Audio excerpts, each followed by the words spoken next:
How are you? Really good. It's a good night in Berlin. It's first few days of summer. Spring, baby. Spring. Spring, yeah, but it feels like summer. Yeah, it feels very nice, especially after such a long time here. Berlin is dark, gloomy. So we are just chilling, drinking beers. Yeah, I really suffer during the winter in Berlin. Yeah. I miss the sun. Yeah. We come from us two. He comes from Poland, but us two. He's from Qatar. Yeah. From Qatar. I'm originally from Syria, but I live in Qatar. Yeah, but you have plenty of sun Yeah. in Qatar. 45 degrees, 50 degrees, Yeah. around that. You can say so. Have you been there during the World Cup? Yeah, I was there. Can you tell me something about the atmosphere? Well, it was amazing. It was actually the best time of my life. I wonderful. can't lie. I missed that. Unfortunately, I haven't been there. Yeah, it was actually. I think it was actually the perfect place to host the World Cup, especially for the first time for an Arab country. It was a very nice experience. People came, saw the traditions there. They loved it. They loved the vibes. They loved the atmosphere. They also loved us as the people. We were generous to everyone. We accepted everyone. I saw some pictures, as probably everyone who was interested in it, and I saw a lot of joy, people getting together, celebrating.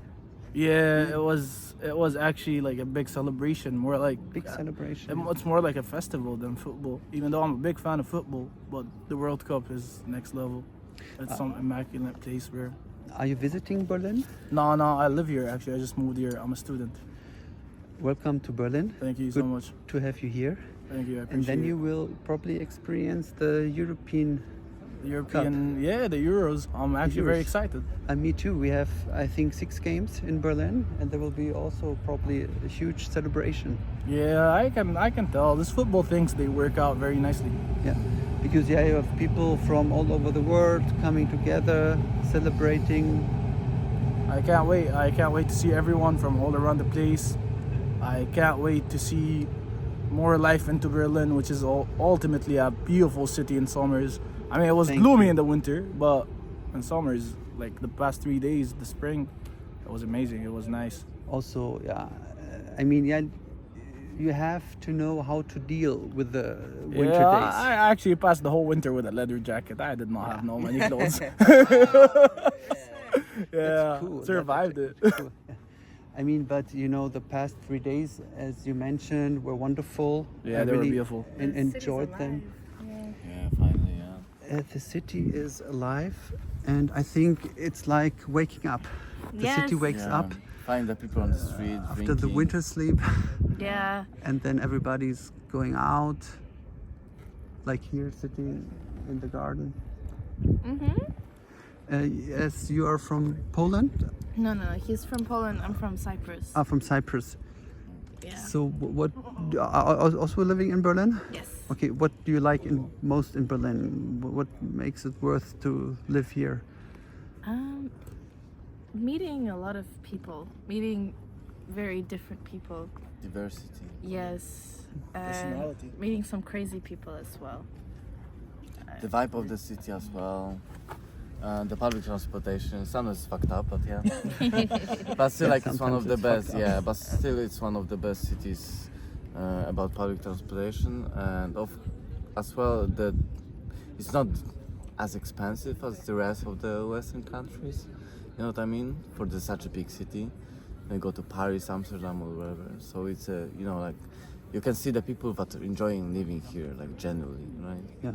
So yeah. It's very nice. But I guess Warsaw is also Warsaw. I don't Yeah. really know Warsaw, but it's probably also a great city. Yeah, it's fucking great city, yeah, and also like it's very developing. Like when you go and it was all destroyed 8 years ago, and right now it's like see the skyscrapers, modern city Really? centers, yeah. So it's worth visiting Poland as well. So it's not very far away because it's like 5 hours drive. So yeah. And so, is there something you would like to do during the summer? Do you have something in mind? I mean, going to parties, to the lakes, or what would? Parties, lakes, Driving to chill out by the river like we yeah. I think he means Berlin. Oh, in Berlin? Oh yeah, Bruno, general.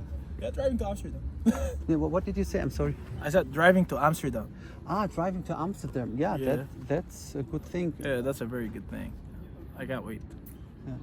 Amsterdam is, I think 5-6 hours from Berlin. I don't know. Yeah, 6 hours. Yeah, and the location of Berlin is very nice because you have like Hamburg 3 hours, Amsterdam, the whole Netherlands like 6 hours away, so it's very nice. Poland as well, Munich 6 hours, something like this. Czech Republic, Czech Republic, Prague's 2 Prague as hours. well. No, 3 hours, more like 3, no, 4 more hours. 4 hours, 4 hours, Yeah. 4 hours. Yeah. Yeah, it's very central. Berlin is very Yeah, central. Yeah. We were actually planning for summer, like to take some trips to close by, maybe France as well, because it's fun. It's in the center. Yeah. Not, at least we're not used to being close to anywhere else, like Europe. Yeah. I mean, any flight would cost a lot of money, and now you can just drive, and it's lovely. And Berlin is such a, I don't know, it's such a unique place. There's no words to describe it really. I've asked this question to a lot of people, like what brings you to Berlin? Yeah, I mean, it's really the question. I just started recently to do these random street interviews. Actually, I started today. Yeah. More or less. I mean, I did some interviews in the past, but like this randomly, and now I see there are so many people from all over the world in Berlin coming to Berlin, to find a new home or just maybe passing by, whatever. But you are, as I guess, you are based in Berlin.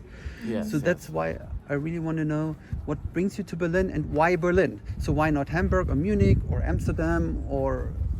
So my story is like I'm from Poland, so first time that I visited Berlin was like I was 16. I was like, well, this is like something different, you know what I mean? Like the vibe of the city, especially when I visited during the summer. So everybody was out. It was very livable place, very lively. Everybody was on the street drinking, very chill out.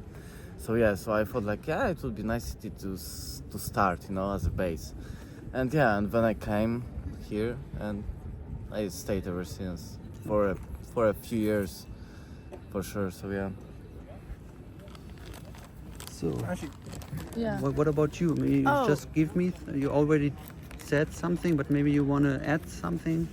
Honestly, as I said, there's no words. Like it just kind of happened, and I think Berlin is a place where it's not like New York where they say like it's for the big dreams. I think Berlin is sometimes still stuck in the 90s in a way, and I think it's just there's a lot of genuineness and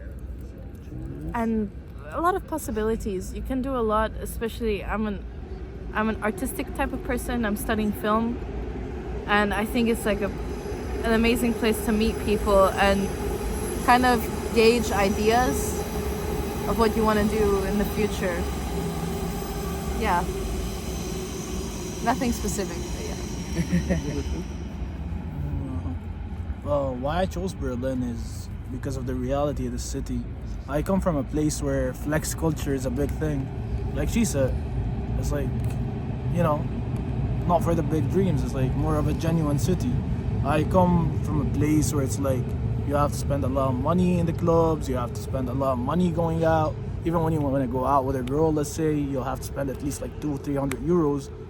But Berlin is like the opposite, right? The opposite. It was like a whole different vibe for me. Like, Qatar is full of skyscrapers, it's full of rich people. Berlin is more like, I'm myself. I don't care about your flex culture. I'm me, because I'm me. That's what brought me to Berlin, and that's why I actually chose Berlin over any other city. Even though I was so close to moving to Barcelona, but I ended up choosing Berlin just for this reason. Cool. I mean, there's probably competition. Like there are so many cool cities as Amsterdam, Barcelona, Paris, London, Berlin, and it's Actually, great for that you me, choose Berlin. so far, Berlin is the coolest city in the world. I'm not gonna say anything hands off. Like it's competing with New York, but like in Berlin, people dress the best. In Berlin, people are so themselves. There is no place for like acting and like everything, making a whole persona. There is no need for that. You're yourself and you're accepted that way. Okay, that's an honor. That's to hear that. That's a compliment. That Berlin is the same league as New York City. And I actually have been saying Berlin is the New York of Europe. I Really? don't care what anyone says. getting People better. be saying Paris, but like, no, no offense to Paris, but like, you guys are not on that level there. Like, Berlin is up there, you know? That's so cool to hear. I mean, I love Berlin, so I love to hear that. Really. I've been to New York. Oh, you've been there? Berlin is. There's something about Berlin that's just a bit more magical. Maybe in the past New York was on another level, but right now, I don't know. Maybe I missed something, but I think Berlin has something special that not many places have to offer. So Berlin has something special.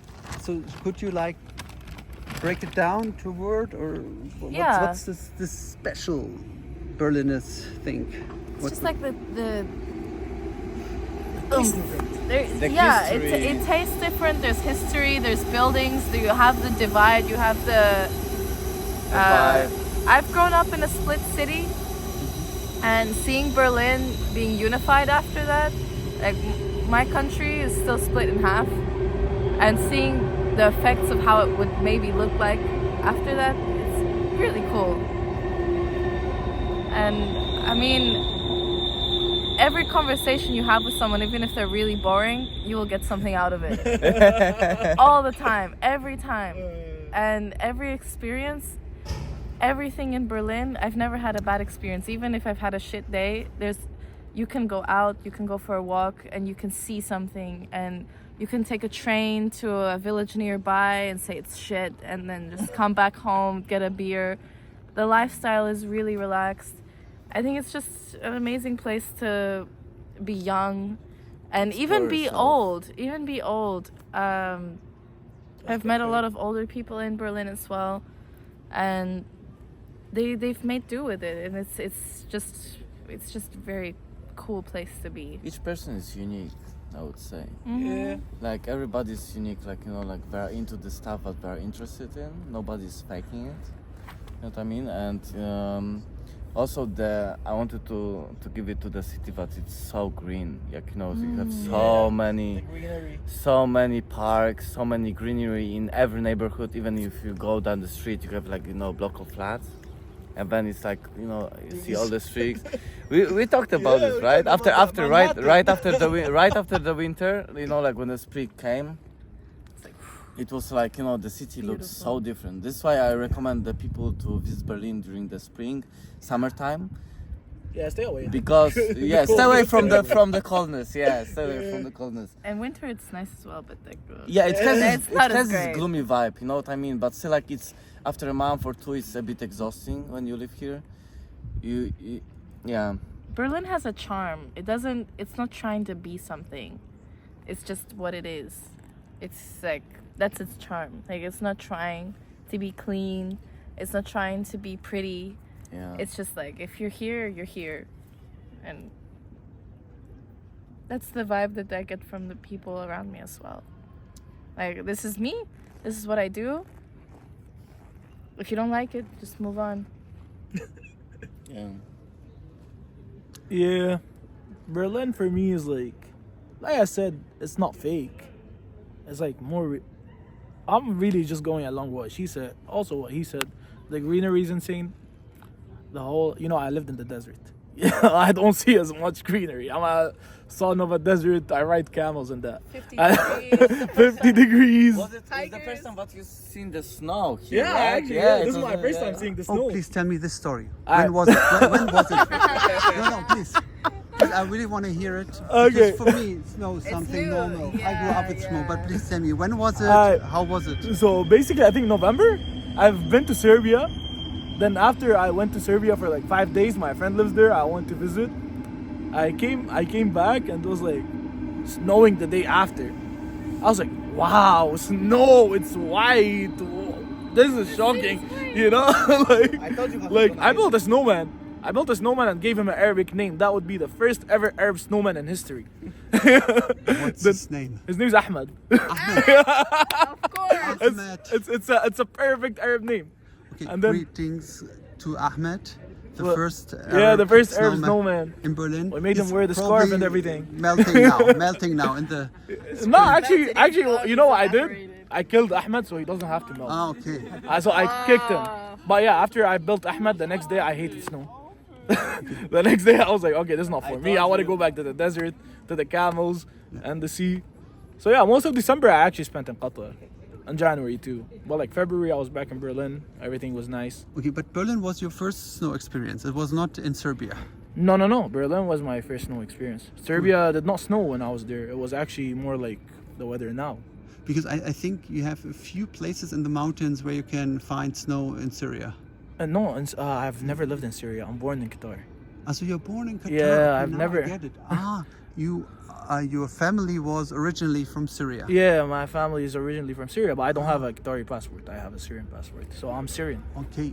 So your nationality is Syrian, but you were born and raised in Qatar. Doha, yeah. In Doha. Yeah. Okay, now I get the point. Yeah. I thought like you moved from Syria No, to Syria Doha. snows over my city. I'm from Aleppo and Idlib, and Yeah. there's all you. It's like a whole mix. But Because like, I know there's snow in Syria. there is snow in Syria, but you haven't been there. yeah, I haven't been there in the winter time actually. Yeah, not in winter. Like- And also, so sorry if I may say something, but that probably it's difficult to go to Aleppo. Huh? It's difficult. Probably. I For don't know. me, I don't go there. I can't go there. Yeah, it's difficult. Yeah, it's a bit difficult. I think is it still a war zone? Well, right now, no, not really. But It's like, difficult. I'd just rather, spend some time here. Yeah. I mean, I really love to visit Aleppo. I actually really want to go see Syria for itself. You've never been there? Last time I've been there was actually in 2011, way before the civil war. Yeah, that's the last time. I was 8 years old. I'm 21 now. I was 8 years old. You were 8 years old when you have been the Yeah, last summer time to summer Syria. 2011. That was my last time actually visiting Syria.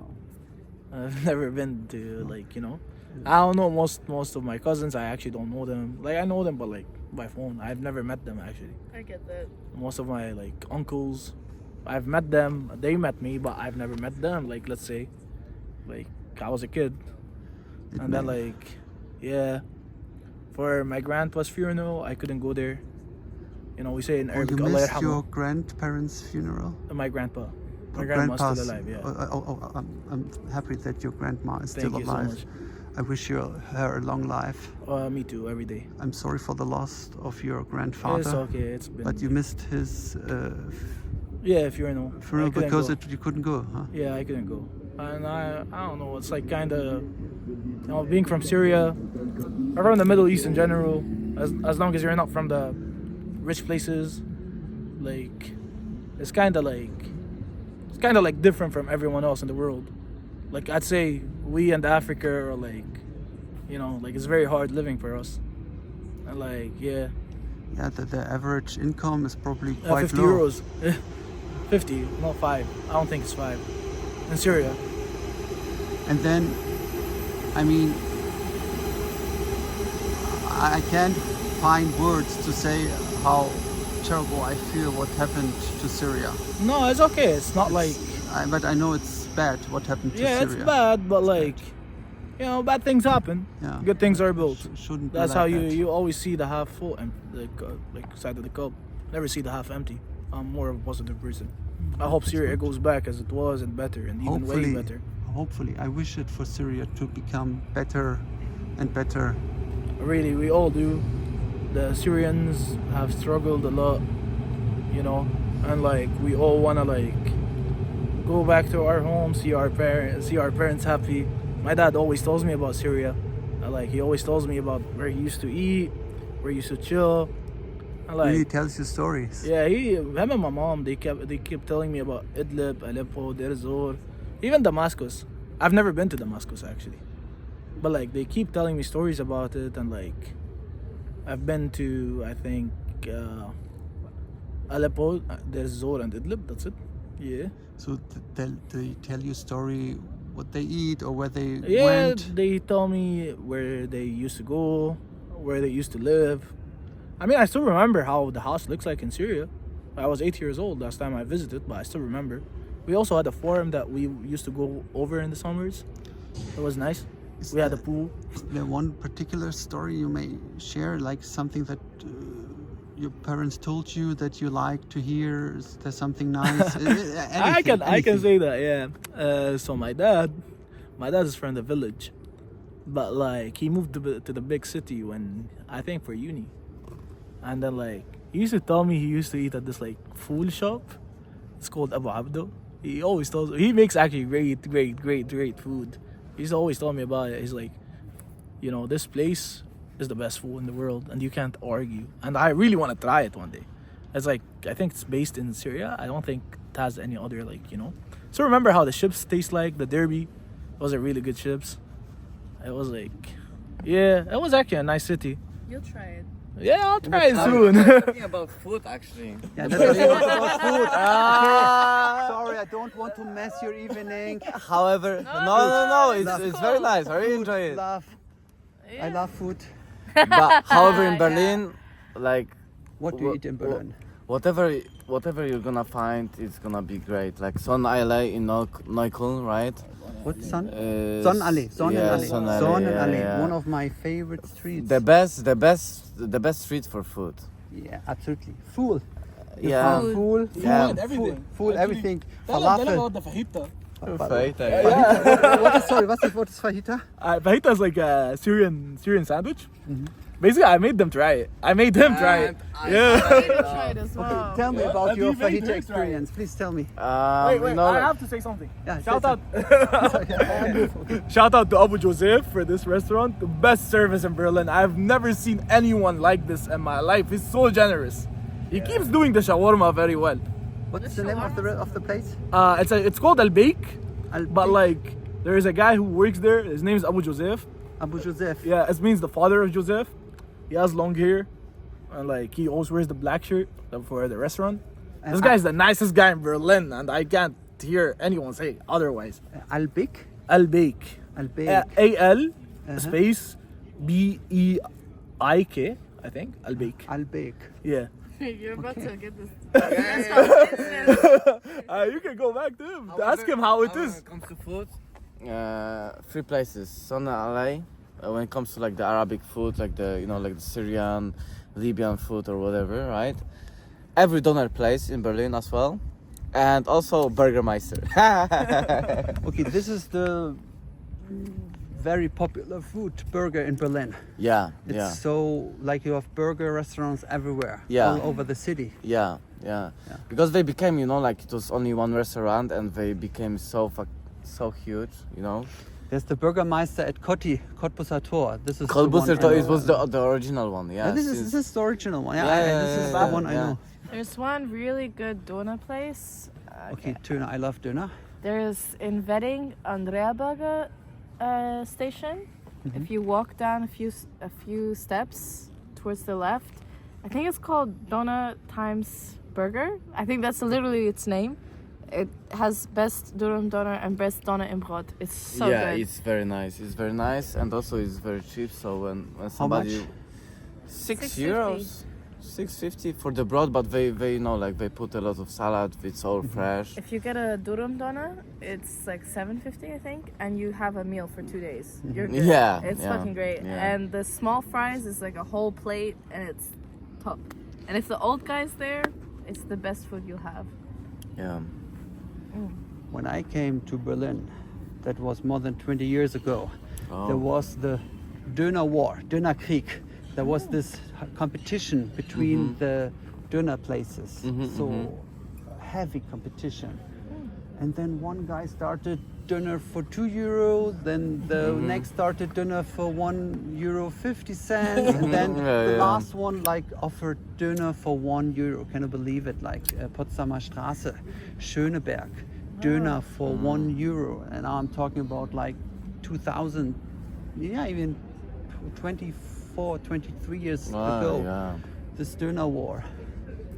What a time to be alive. But I think good quality has to have also a good price. Yeah. I don't want the cheapest price because I value The quality. I value the quality and Yeah, also exactly, yeah. like the passion for Yeah.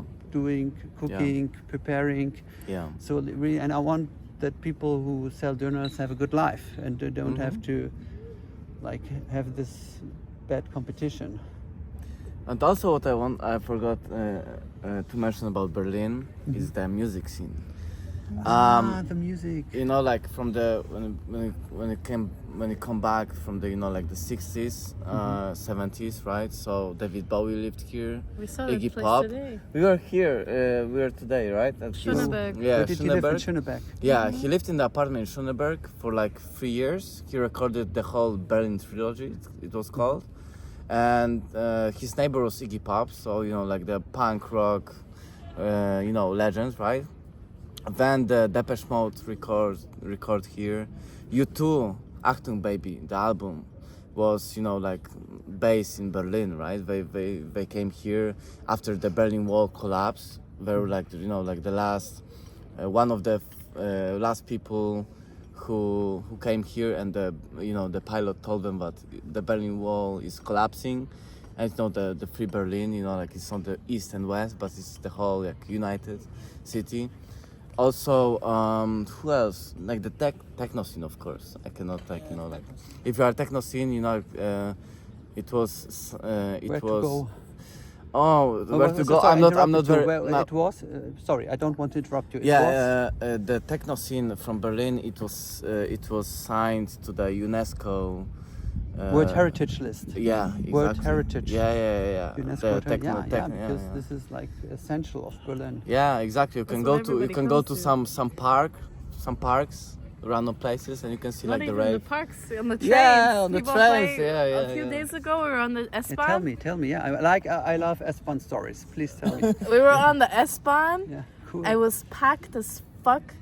And these guys with this massive GBL speaker came in. These three Really? guys. Yeah. And they were like, you have to tell the story about him. Please tell me the story, all details. I need crazy. details. I was like, it was alright music, but then like they had more interaction with him. You can tell the story, or should I tell the story? I'll say it. Both He'll tell the say story. it. I mean, I mean, they just came in. He was Yeah. saying because And- of the camera. And I'm a photographer. I'll just say that. ironic thing Anyways. is, he was asking me to interview him because I study film. He wanted to interview. Yeah, I need the street interviews. I like this. I think I'm an interesting person. Yeah. You are definitely an interesting person, and you as well, And I'm so honored and privileged that you're talking to me. I'm so happy about it. I don't want to annoy you. I don't want to occupy you, but right now I can't stop. Otherwise, you want me to stop? Because I really want to hear the S-Bahn story.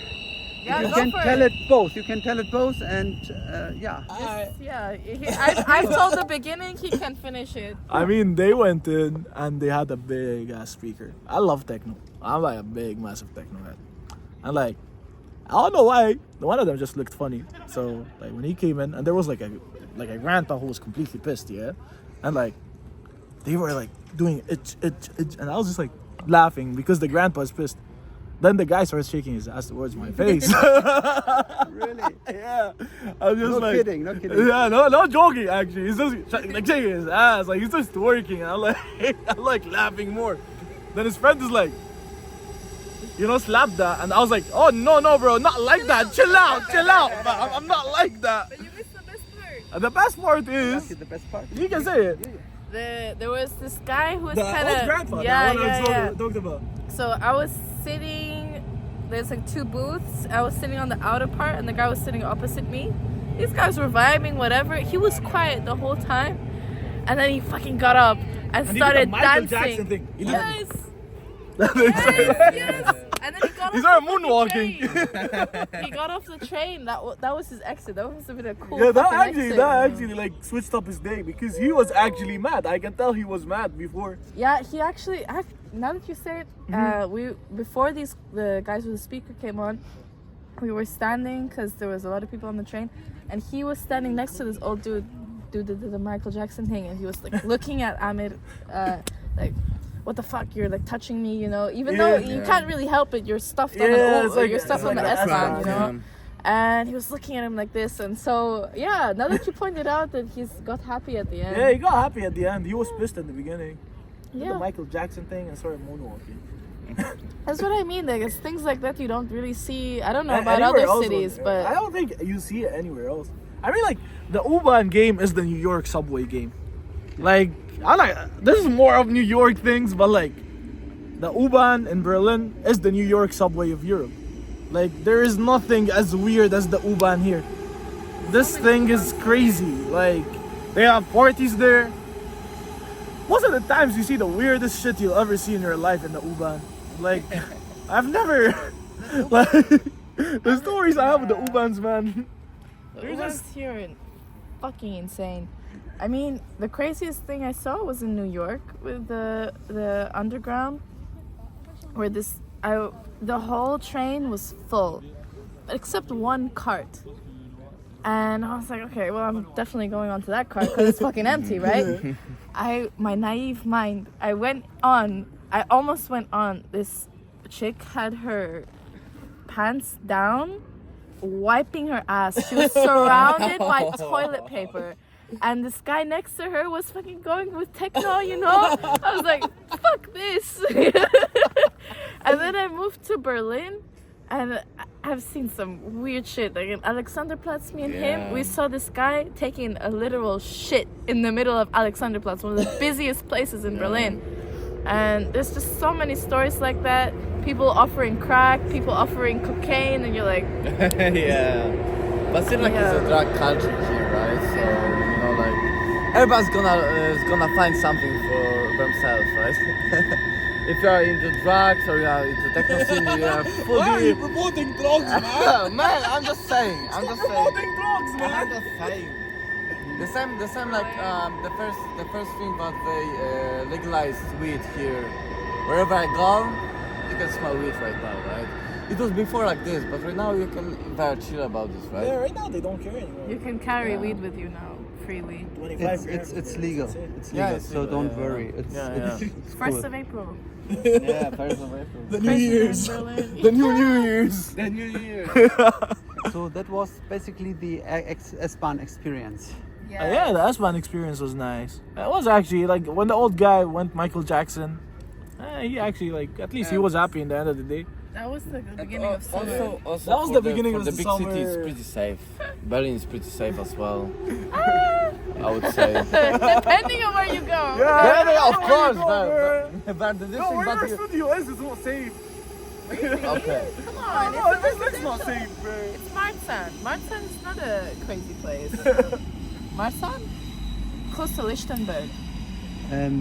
What again? Marzahn? Marzahn. Marzahn, Yeah, yeah. Marzahn is. I didn't hear anything bad about it. It's not Yeah, a it just crazy looked- place. it People just live looked there a with their bit- kids. It just looked a bit. Because it's the iffy. east side, man. Yeah, so it I makes told sense, you, the I east told side. you, I told you, but it's you're gonna go into communist building when everything looks like from the 70s. You know what I mean? Yeah. Yeah, but still it has this vibe, and also I love the diversity of the Berlin's architecture. Yeah. Like wherever you New go, and is old. yeah. It's modern and vintage at the same time. Yeah. Nice architecture. The Actually, my contrast. dream was actually to be an architecture, but I discovered that I don't want to be an architecture. You could- Anyway, you could I discovered that I right don't now. want to be one. Right. You know? Yeah. You don't wanna But be like the proud. architecture, like look there, like if you can see there, you don't mind the whole dome and like the everything there. It's like very nice. But like, where's the buildings? There on the other side, it's like new buildings. So like you're just like You in can the see middle of like contrast now. The TV tower and yeah, the this TV old tower and the fucking dome. building. Yeah. Yeah, the dome and the TV tower. It's like so. But it's it just like- works perfectly together. So you know, like sometimes, yeah. Yeah, it works. It works. It complements each other. Complementary. Yeah, I don't film it now because I think you almost do not see it. Yeah, okay, this is the museum island, Museumsinsel. That's the museum island? Yeah, This is the museum island. You've lived here for a year, bro. You live- 9 months, bro. when did you come to Berlin? September 13th. August 10th. That was like the start for me. September 13th last year. Yeah, 2023. Okay, so I tell you something, that first Sunday of the month the entry is for free. Yeah, we know that. Oh, Ah, you know I that. didn't know that. I didn't know that. You actually don't. You guys don't live here. We're I'm gonna the only go. one who lives here. So then, if you really can't afford buying a lot of tickets for Yeah. exhibitions, then at least the first Sunday every month is for free. Sunday? Sunday, Yeah. the first Okay. Sunday Of everyone. of every month is for free. So first you can go whenever you want, but you have to pay. And Okay. now there's the Caspar David Friedrich exhibition. It's the event of the year. It's really a high quality painter. Friedrich? Caspar David Friedrich is at this museum. Caspar David Friedrich. Caspar Okay. David Friedrich. Yeah, check it out. 16 euros a ticket. Shit. But on the first Sunday, 16 or 60? 16. 16. I was like, oh yeah, yeah. Maybe Sunday. We can Yeah, go. Sunday, 5th of May. Yeah, I will go 5th of May, next Sunday, because like Caspar David Friedrich, it's really a big thing. It's one of the most important painters ever lived. From which time? 18th century, I guess. 18th century. That's cool. Oh, also what I wanted to add, it's gonna be actually very important. If you come to Berlin, bring cash. Yeah, actually bring cash. Bring cash because No, a credit card. no, like if you want, like I met so many British people, that came here and you know like. Contactless. Yeah, and they wanted to, like, pay by the card, and we're like, what the fuck is wrong with the city? Like, Contactless. yeah, you cannot pay by the card in most places. I mean, like, of course, the restaurants and all this, okay. But if you want to, like, chill by the river and you want to go to the Späti, like the kiosk, right? You need to have, like, most of the places you need to have cash, right? So, and one time I met some British people from Manchester, but came here for 3 days from Adidas from Manchester. We meet them And we're like, what the fuck is wrong with the city? Yeah, but we met. Do you remember? Yeah. Paulo Pinko. Yeah, Paulo Pinko, I yeah. remember. In Neukölln. Neukölln, Paulo but- Pinke. Yeah. Yeah. The bar in Neukölln. You can pay with credit card at this bar. Yeah, you can Yeah, pay. Yeah, but they were talking about the rest of the city. Yeah, but the rest of the city, like they asked me, like, what the fuck is wrong with the city? Like, you cannot pay by the card in so many places. And I was like, well, yeah, because like she mentioned, but you know, like it's kind of like the culture. Yeah, it's like But Berlin is a bit stuck in the 90s, which I really like because, you know, like it has this distinct vibe. There's places that still don't have Wi-Fi. Yeah, we don't yeah. Wi-Fi. You know, I actually want to add something about the 90s. When he said it's stuck in the 90s, that reminds me of how a person can actually be themselves. Because in the 2020s, let's be real, everyone is trying to be something they're not. But only in Berlin, you can actually be yourself and no one will judge you for who you are. I mean, most of the times at least. Like, you can... We won't capture it. Yeah. Okay, so that's so interesting because now I learned so much by listening to you because you have a different perspective. I wasn't aware of this cash thing. Actually... Of course, I know. Yeah, actually. Yeah. No, I mean, actually, you weren't aware. I'm shocked. Yeah, Because the city doesn't, like, most straighties actually don't take card. Yeah, that's true. Mawa Park, for example, most of these places actually don't take cards. It's a surprise when somebody says like, "Oh, we only take card." Yeah, Like, when they that's say rare they as fuck. only take card, that's like weird. Yeah, at if that you point. can't accept cash, it's kind of funky. It doesn't sit right. I mean, I haven't- maybe yeah. let me say I was aware of the fact that it's like this, but I didn't think that it's something special. For me, it's normal. That's what I mean. Like, Yeah, in Qatar, we take card everywhere. Yeah. Even in the smallest supermarket, no one takes cash anymore. It's the 2020s. But Berlin, and Munich's not like that, by the way. Hamburg is not like that. Only Berlin. Berlin is just a whole nother, let's say, league. It's stuck in the 90s, and honestly, the 90s were like, what a time to be alive, right? Everyone want to be in the 90s. It's the best era. Like, let's say 90s to early 2000s. Oof, the shows, the music, the cinema, the fashion, everything. No phones, actually. Well, Berlin, the no phones. You know, rarely you see anyone on their phone. And I don't think you'll see this No, in that's not any true. Nah, In that Berlin? is true. In the Have clubs. you been on the U-Bahn? No, I'm talking Oh, the no. clubs. Oh, okay. Yeah, I'm sorry. I forgot to mention. And the clubs, they don't take videos. They actually are very strict about it. Some of And them- like, yeah. you know, I really love that because like we're actually living and we're not living for our social media accounts and like, Yeah. yo, let's see what I'm doing. Nah, it's me who I'm doing it and I'm there. It's me, the moment, and we are all there and we're all having fun. Cover the cameras. Or they Yeah, sometimes, sometimes they take your phone as as well. It's a really nice rule. At first you'll be like, what the hell? Why is it like this? You know, because you wanna have memories, you wanna like remember.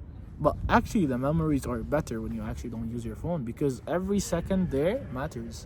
It's not like you're busy doing this Yes. or like, you know. That's why when you go to a concert, I don't take my phone out. Almost Good ever. point actually. You Ever. enjoy the moment. Yeah, because the experience. I don't understand why like I have to show that I'm here. I'm in this cool place with this cool lighting with these cool people. Like fuck this. I have myself. If you know, I don't have to prove myself. I'm here. I want to experience it. I don't want to think like, okay, I have to show my Instagram like what I'm doing right now. I have to show the like 100 people I follow or follow me what I'm doing. And yeah. Actually, I'm a social media addict, which is like booed in Berlin, like boo. But like, I love Instagram. I love social media. I don't love it. I'm addicted to it. Let's say I like showing what I do. But ever since I got to Berlin, it became less and less. Like instead of posting stories every day, I started posting stories every 2-3 weeks. And like my friends back home, they're asking me like, do you not do anything? Because you know, in every other city, everyone is used to do everything on their phone. You know, everyone likes to show everything they do. Everyone likes to do, you know, like it's the culture nowadays. It's the 2020s, and then you have Berlin, which is the complete opposite. I think I was actually like TikTok, Instagram, Snapchat, everything, Twitter. You have everything going on at the same time. You want to know what happens every single moment. But in here, you actually live, it's just like an experience. And actually, I also do photography. And like the city for photography, even like people you see in the streets, they can model. Like all of them are like a character. Everyone is like a main character, which shocks me because how can everyone be a main character? It's an insane beauty. It proves that everyone can be cool. Actually, It's just like, it's very nice, it's beautiful. now that you say it, like I think the fact that makes Berlin so good as well is that everybody's kind of on a mission here. Yeah. Nobody's kind of lost except maybe the homeless people, but people have an intention, especially people who come like us. We come from a foreign country. We're here for something, you know, something that our places didn't have to offer. And Berlin maybe doesn't have it as a promise, but it is like a possibility. Yeah, it's a possibility. And yeah, you can see in the way people walk, the way people talk, they have intention. They have somewhere they want to be. Maybe it's the bar, maybe it's their career. You know, there's something there, and everybody has what they want to do. So Berlin, the place where experience real life becomes more important than consuming virtual social media. Only in content. Berlin, by the way. Only in Berlin. I don't think any other place is like that. Only in Berlin. You actually don't care about your phone anymore. Like, for this whole interview, I did not hold my phone. And it's not because it's out of charge. It's because I don't want to hold my phone. Congratulations, man, because It's out of charge. Yeah. Yeah, thank you. honestly, congratulations Thank you so much. I for like appreciate it. living the life, the real life experience, the Yeah, real life experience. instead of spending time in virtual. On scrolling on This is what I TikTok. said at the Take very a beginning, pause, right? yeah. This is what I said at the very beginning, but I feel like, you know, like I've been all over the place, all over the Europe, and the city feels like the people really enjoy living here. Yeah. Like generally love the city, like the greenery, especially when the spring and the summer comes. Even the fall is not that bad. No, the fall is not that bad. Yeah. The fall is bad, but not too bad. The winter is dangerous. The fall is not as bad as the winter. Yeah, let's say that. If I mean, in Berlin, there's 3 winters. Tell me, what are the 3 winters? Alright, from November to January, then you have 1 week of like, 15 degrees. You're like, okay, we finished. Then winter comes again. You have -7 again. From February till like April, then you're like, in April it's 27 degrees out of nowhere. You're like, okay, we're done. I have nothing anymore to worry about. Week after, 9 degrees, and now we just passed the 3rd winter. I don't know if we have a 4th one, but like, let's hope we don't actually. I don't want the 4th one. I want the summer. I think 3 winters are enough. I think 2 is enough. 3rd is additional. Yeah, 3 is enough. Yeah, this is really something I struggled when I came to Berlin to deal with the Berlin winter. Yeah. And it really took me a lot of winters to deal with it, to be capable, to not to be depressed, stay in bed, but just to go out and do something. Not only in the summer, and not only in the spring, but like the first winters were very tough for me. Where do you come from, by the way, if I may ask? Where do you come from? Originally from Hanover, it's in the north of Germany. But It's on the border. Hanover. Hanover, it's in not the on the north. border. It's not on the border. It's in the middle. It's in the middle, yeah, more or less in the middle. Of course, there's also a winter in Hanover, but somehow the Berlin winters are especially cruel. But I don't know why. I didn't feel that. Everybody Because you like the winter. Wait, I mean, everybody told me you have to be prepared for the winter. You have to be prepared. Like, it's gonna be depressing as fuck. It's gonna get dark at 3 p.m. And then it happened. And I was like, it's not that bad. The worst part was afterwards. Like, when you think it gets hot for a little bit, and then it gets The second winter comes, yeah. that sucked more than the snow to me, to be honest, because like for the snow, at least, okay, I'm prepared. I have my shoes, I have my coat, I can, push through it. I still went to the bars, I still went out because I wanted my beer, but I mean, I guess it's the mindset you have. If you're like, I want to stay inside, then you stay inside. I'm the Like, opposite. I stayed inside the whole winter.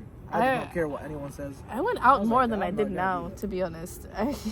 It's gonna change, baby. It's gonna change. I mean, I'm looking forward to Berlin summer because everybody was telling me crap about Berlin winter is the worst, and it wasn't even that bad for me.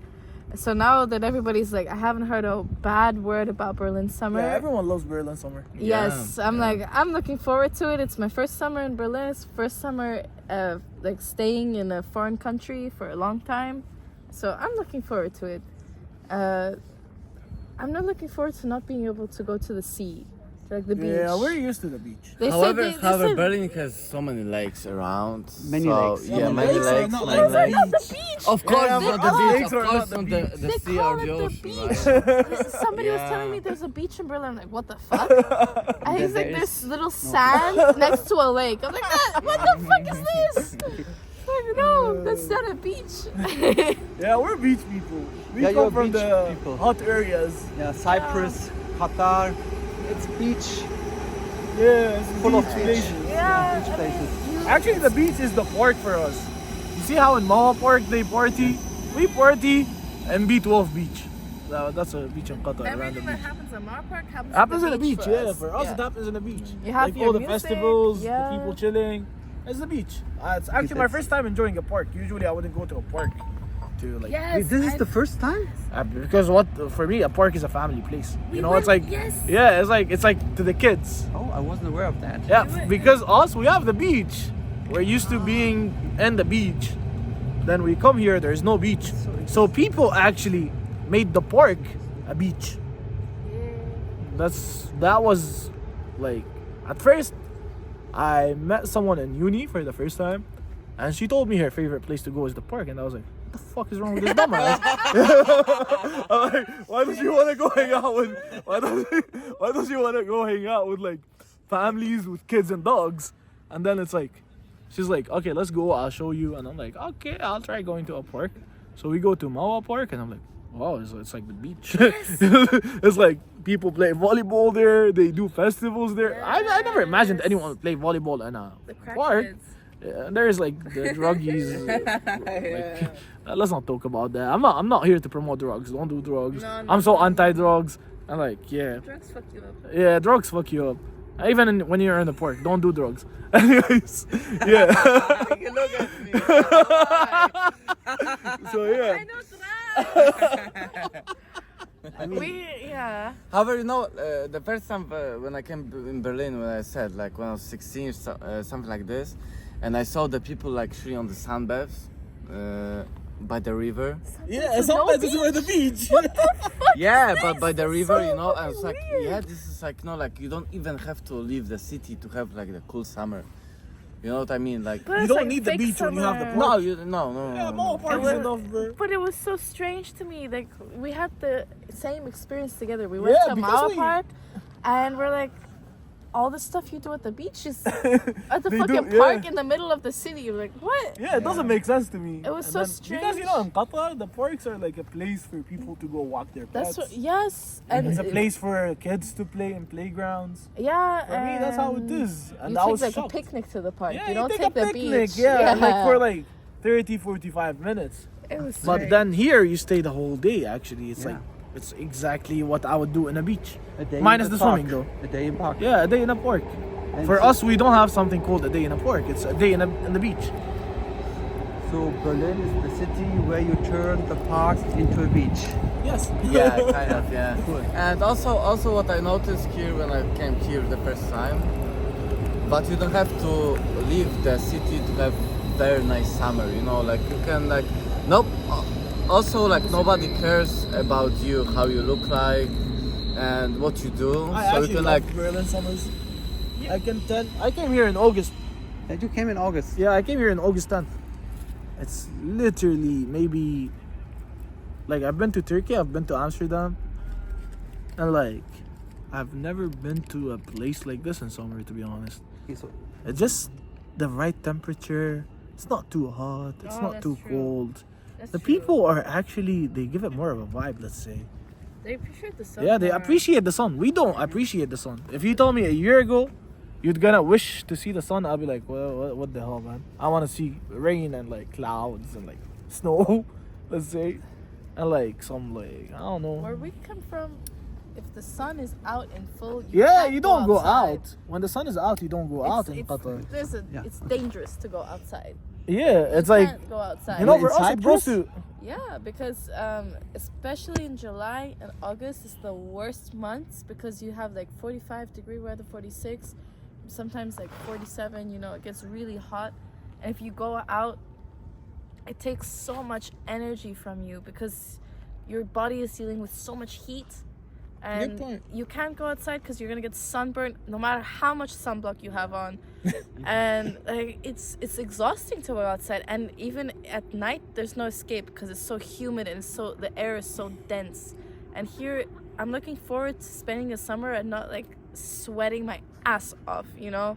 Yeah, can't wait for that. to be Yeah, honest. like It's a different feeling. I wish I had that on the beach. That I would be set with that. That would be fucking perfect. Yeah, I don't think but they exist in the same place. I mean, maybe in Lebanon. the humidity kills. Yeah, It's in insane. Qatar, the humidity actually goes up to 90% humidity. Insane with Cyprus. Yeah, have, like, and then you have 45 like degrees. 49 degrees, Yeah. 51 degrees. The most recorded is like 58. I think I lived through that. Imagine you have to actually go out when it's 58. No, you I can't. tell you, I shit you not. That's what happens. You go out. Obviously, in Qatar, we all have cars. We don't have like we have public transport, but like, it's like I want a car because of the AC. Because like without a car, you can't like really, you can't walk around the city when it's summer. Anyways, we go we go to the car. It's like a 1-minute walk. If you're not sweating, you're literally like. You're built different. Like, Human. yeah, you're not human. I can't believe a human cannot sweat on his way to the car in Qatar when it's 53 degrees at least. At least 53. 45 also stuff. 45, I'd say everything over 45 is a bit too much. You're gonna see this temperature in Berlin. Yeah, this It's doesn't gonna be exist in like Berlin. 32, Although, 33. although I've heard some really hot summers in Paris and Italy and Yeah, but here. you know, for Yeah. them, hot is different. Yeah, From it's, our it's, hut. it's so different. They say yeah. hot, but like we really don't see it as hot. In Poland, like- 33 is like, you know, like That's That's lovely weather for us. That's really like good weather. perfect weather. That's the 33 spring. degrees. That's the spring in Bro, Cyprus. that's the spring, exactly. That's how that shit is right now in Cyprus. Like it's getting to 35 right now, and I think in Doha, same actually, 35, 37 now maybe. And what was the hottest day you ever experienced in Doha? I mean, when I grew up, let's say when I grew up, I'd say the most hot day was 57. 57, almost Yeah, 60, 57 degrees. 57. Yeah, 57 degrees. And is there something else beside the climate, the wonderful weather, the right temperature that makes the Berlin summer so special? The people? Yeah, I've already talked enough about Yeah, the you people. talked. I think the people are amazing. I think the food is amazing. I think the scenery is amazing. I think the weather is good in the spring and summer and fall. I think Yeah, I think good everyone is enough, unique. yeah. Also, Just a specific question: how do you know so much about the 90s? I'm Like- actually like a YouTube- big 90s into. I mean, like, look at my outfit. Like, Yeah. Yeah. like, I love the 90s. Even though I'm a 2003 guy. You know, I'm born in 2003. But like watching movies, documentaries. Actually, I've always been into the vintage stuff. The film cameras from my dad, the old clothes, everything. Movies. Actually, we talk about like movies a lot here, shows, TV shows. Early 2090s, they're like Best unbeaten. time. Yeah, they're the best time to be alive. I can't, you know. it was the best. The music time. also. You have yeah, the less music was the last technology. genre, but was Music like was really like, true. You have less technology. Right now, I think our generation was the last ones to grow up with like iPads. We did or- not have iPads. Yeah, and I think now kids get their smartphones or some shit. When they're 3. Yeah, 4 and or you're 5. given an iPad so you can like shut the fuck up, you know, and in public transport or you know. It's like in the And- new toys. yeah, and the 90s, I wish I could have experienced the 90s. Just like, I'm happy how I grew up, but I wish I could experience just for one day what it's like when nobody has a phone out or nobody has their headphones on. And, I mean, the headphones were a thing in the 90s. but I mean, the fucking wireless or, you know, Yeah. everybody has them. I feel like in the AirPods. 90s, from my, I forgot what you call them, the headphones that were, iPods, iPods. MP3s. no, the Walkman? headset. Headphones. Yeah, and they the- were connected not to your phone, but to like a iPods. not the MP3. iPods. No, but MP3. anyway, Walkman, yeah. Walkman, Discman. Walkman, yes, Walkman, Wow, Discman, Walkman. mini disc. Yeah, Yeah. those things. And you were listening to the whole album. Yeah, Yeah, you put the yeah, CD yeah. on. Casket, bro, that Casket was casket. there. Yeah. Nobody's Caskets asking look what the sexy. Wi-Fi password is. Nobody's wanting to be connected to something else. You know, everybody's like dealing with the moment that is right now, and I think it's super important to like However, Berlin, it has this earth vibe. yourself, like Yeah, put yourself back in the moment. Yeah. Like where it's very easy to fall into the trap of like, okay, I'm gonna check my phone, who's texted me, who's watching me, you know. There's a second persona. You have yourself now, and now you have Yeah, your social media. And Its own personality. I think it's exactly, and The virtual fake personality. Yeah. Fake personality. Yeah. Yeah, it's a strong Double word. life. Let's I say think double it's- life. Life, Yeah. double life, second life. you Yeah. can manufacture it how you Second want, and I think it's important to just like, if you want to surround yourself with the right people, you don't pay into that sort of, you don't subscribe to that sort of idea. You just, you can have your social medias. I have my social medias, but I don't really like pay into it. I just have it because I have close friends of mine that are far away, and I stay in touch with them, and you just stay in the moment, and like you meet the people, you see what they have to say for themselves. You don't see what they post and what they want you to think. Like you just gauge their reaction from yourself.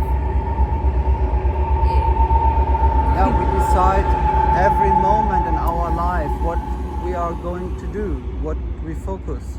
Yeah. Do we focus on our social media channel, or like do we have a walk in the park and speak to real people? I mean, I'm so happy that you're talking to me. Otherwise, I could have been at home and watching my Instagram feed.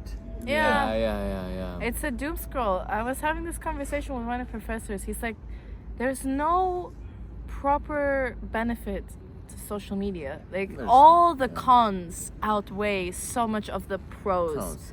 Like, okay, it's social, it's a stimulant and whatever, but you have all these people that are depressed from it, and this like self-indulgent and very egotistical point of view. People. Yeah, and Yeah, you to the don't kids. you kind of you see things from that way, and you don't actually experience how things are reality, like how awkward it is or how unpretty it is. You just see what's beautiful about it, and you don't see like the awfulness of things, which you kind of need to in life. You need to see the ugliness and the bad things And to there's no ugly, have there's the no pretty. badly. That's You have something. to have the balance.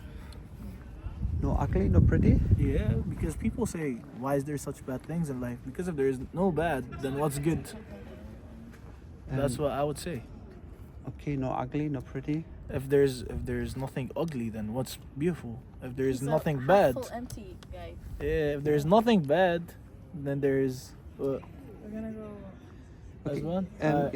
For sure. Can I ask you something Yeah. about techno? Yeah. If this is okay for you, just for a short moment, because I'm not an expert in techno, Yeah. but I'm interested in getting your point of view, your experience.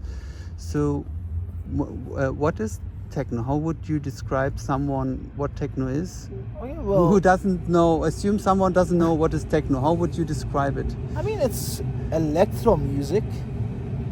Let's say that's the definition by the book. It's electronic music made by a DJ. It's something like that. But like, if you really want to know how it makes you feel, when you don't have lyrics, I say you can make your own lyrics in your head. We don't have someone talking over a beat. Even though I really love rap, I think rap is my favorite genre. Well, like, you know the Treasure scene? What happened in Berlin with Treasure? Yeah. You know, that's very iconic. And like, I think people love techno because they actually decide how it makes them feel and what, not the lyrics. It's their own like imagination. Like, it just like bumps into your body in a way where you just like have to feel the music. You know, I used to hate techno, but then like 3 years earlier, I started listening to it. I started liking it so much. And can you describe? Can you find words? What? How did this change happen from dislike to like?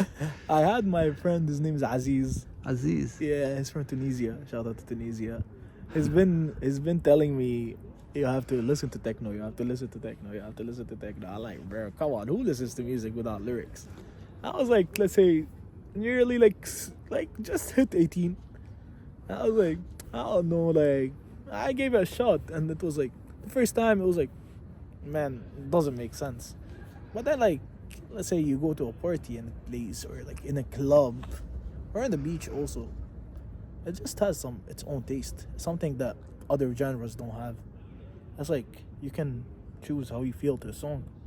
It's feeling the music, more like feeling the music than listening to the music. That's techno. And what's your favorite techno style? Because I think there's a variety of techno Yeah, music. there is variety. What's your favorite? I mean, like, I like the hard techno. I really like it. Hardcore techno. Yeah, hardcore techno is nice. I'd say also the techno you listen to in the summer, like the one that's like very like very chill one. That one is nice. But like, yeah, hardcore techno might be actually my favorite techno.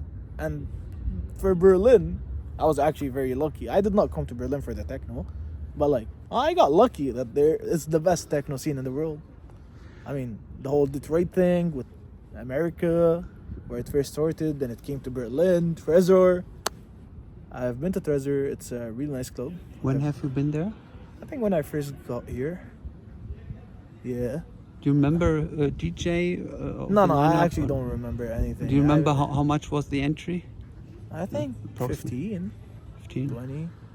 Yeah, To be honest, recently it was 22, so it changed Maybe from it's evening 22. to evening. Because I actually don't remember Maybe up to what 30, depends from lineup. Maybe actually and depends on the lineup. I've Yeah. also been to, like, there is this thing that Arabs host here. There is a huge Arab community, so it's a very nice thing. Anyways, there's like this like party called Sahra. It's an electric Arabic techno party. Zahra. Sahra, which means a night out in Arabic.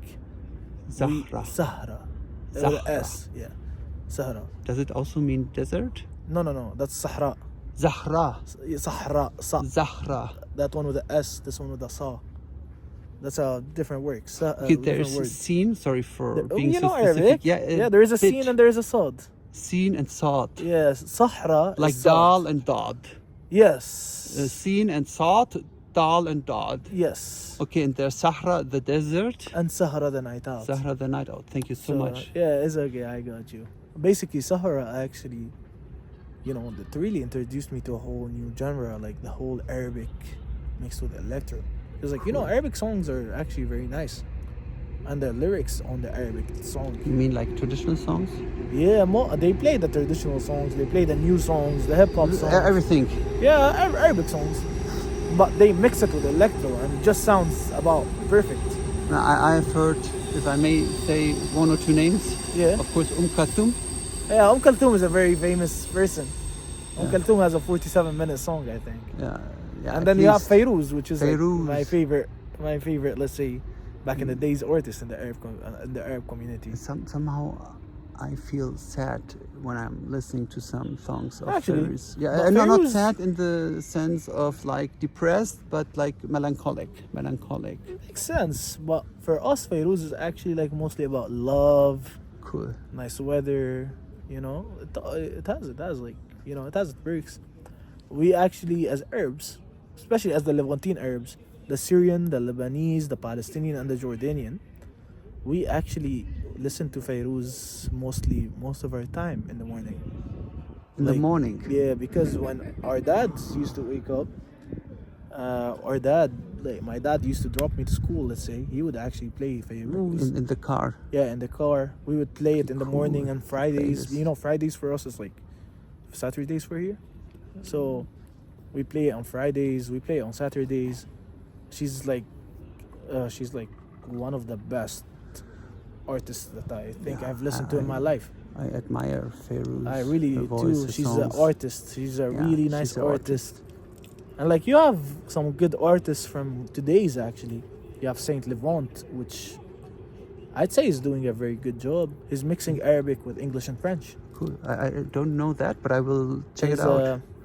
He's a Palestinian guy Okay. who grew up to an Algerian family, I think. Mhm. I really don't know, but I think he did that. Someone told me that story. He's like a really, really, really, really nice artist. I'm like diving into it. There is the Arabic rappers, which are like Shab Jadid, Marwan Pablo. These people, they're also like doing very well. The Arabic scene is actually the Arabic music scene is actually evolving. It did not evolve in a long time actually. But now it's doing. Yeah, right now it's catching up to every other music. Like now you would actually listen to Arabic songs more because there is a more of a variety of how do I say it, genres. Before you had like Kulthum, Abdul Halim Hafiz, which is also a legend, Fairuz, these people. Then you got to Nancy Ajram and them, which like had a new sound, I'd say, but it's not very different from the old sound. But like the new generation of artists in the Middle East, I really, really, really appreciate what they're doing. I want to let them know that, I don't know if they'll see this, I hope so. Elena, Saint Levant, Shab Jadid, I just want to let them know to keep doing what they're doing. They're making our voice heard. Now more actually Europeans, Africans. I've met some Africans who know them, Europeans who know them. It's very hard for Europeans or Africans or let's say Americans to know people from the Middle East. But now the whole Middle Eastern, the whole Arabic music industry is getting better and better. And like I hope it goes to a good place, and I really hope it goes up to where, because Arabic is a beautiful language. If you can understand Arabic, it's actually the language with, I think, with most words. We have a word that describes every action to its action. Like, you know, in English we don't have as many words as that. Like there's Actions some words. is action. Yeah, because in English you have love and the door, but in Arabic you have way more. And like there's like 500 words for the word sword, for example, just for the word sword. Imagine, and like And many words for the word love. yeah, we have a lot of words. There is like levels of what love. I'd say, you know, there is hub, which is love. There is ishq, which means adoring. Then there is gharam, which means I'm like drowning in love. Like I'm literally like drowning in your love. And you have I think the highest level, which is ahwak, which is I breathe you. I don't think any other language in the world would ever have that. It's a beautiful language, and if you can learn it, you'll, poetry wise, drama wise, actually Egypt is nice on the cinema. Syria is also very good on, you know, cinematic acts, especially back in the 90s, back in the early 2000s. Very beautiful. Comedy wise, I don't think anyone can be funnier than Arabs in their language, because we also have a lot of words for funny things. And like, you can go from a world to a word, and they can mean the same thing, but there's degrees of it. Like how I just said, love, then I breathe you. Like I need you to breathe. Like without you, I don't breathe. It's like really funny. And about Arab singers, I'd say this one fact. When they talk, like the Arab men singers, like males, when they sing, they actually sing to, they use it as a he. They like talk as in like they're talking to a guy. So when the women sing to them, it feels like they're talking to a guy. They don't say ahabbik, which means I love a girl. They say ahabbak, ahwak. And that is like a bit of Arab romance into it, because they're focused on what, like, you know, like they're focused on like making the girls also like feel the music, even though it's a guy singing, which is like very beautiful. Habak is I love you. Yeah, ahabbak is I love you. And this is like the language used in the song, Yeah, in the lyrics. yeah. Ahabbak is I love you for a guy. Ahabbik is I love you for a girl. Because we don't have the word love without genders. Actually, most of our words have genders. So and Most of our actions. Habak is for both genders. No, ahabbak is for men. Habak is for men. Yeah, ahabbik is for a woman. Oh. Yeah. For me, they're difficult to. Then you have hear. habibi, but a girl, you don't call her habibi, you say habibti. You don't. There is no word. I don't think there is an action or a verb. But the male singer, are they referring to the They're referring woman? they're referring to males. To So the males. woman can sing along as if they're singing to a man. Ah, now I get it. Yeah, Now I get the it's point. like extra romance. Like, you know, the Arab guys were known like, we're like the Smart. slickest motherfuckers. Yeah, we're also Smart. known to be smart. No, it's really smart. It's just a language. It's a beautiful language. It's the land and its history.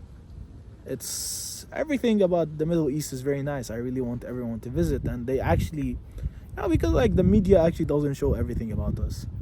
You know, because they say, you know, like there's this meme that says Allahu Akbar, boom. We're like more cute than that, you know, like we're like, hi, how are you? You know, we actually the most, you know, actually what you'll find a group of 8 Arab men doing on a Thursday, on a Friday, they actually go have tea with each other and gossip. That's like that's like Arab men.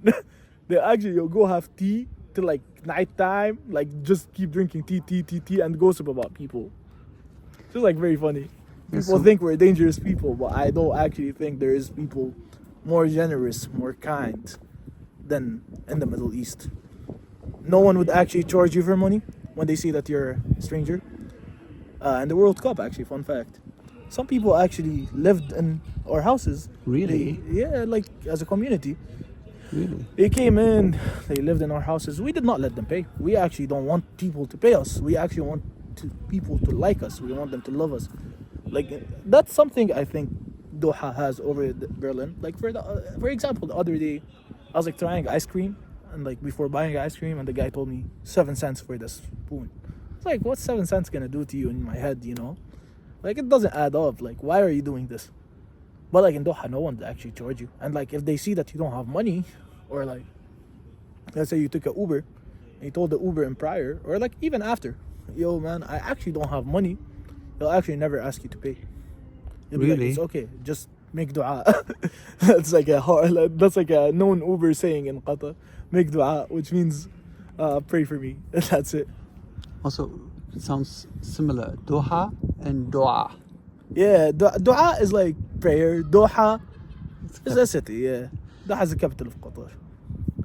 And maybe a silly question: is there techno clubs in Doha? Yeah, actually, people actually don't know that, but like, Qatar nightlife is actually good. Like, people think, oh, Qatar don't have alcohol. Oh, Qatar is a homophobic country. But like, no, it's literally just BBC and like waffling about like a lot of things. Like, you know, for us, it's like we accept everyone. Just accept us. You know, like when you come to us, like accept us. Accept like that some women actually don't want to walk around naked, which is a part of feminism.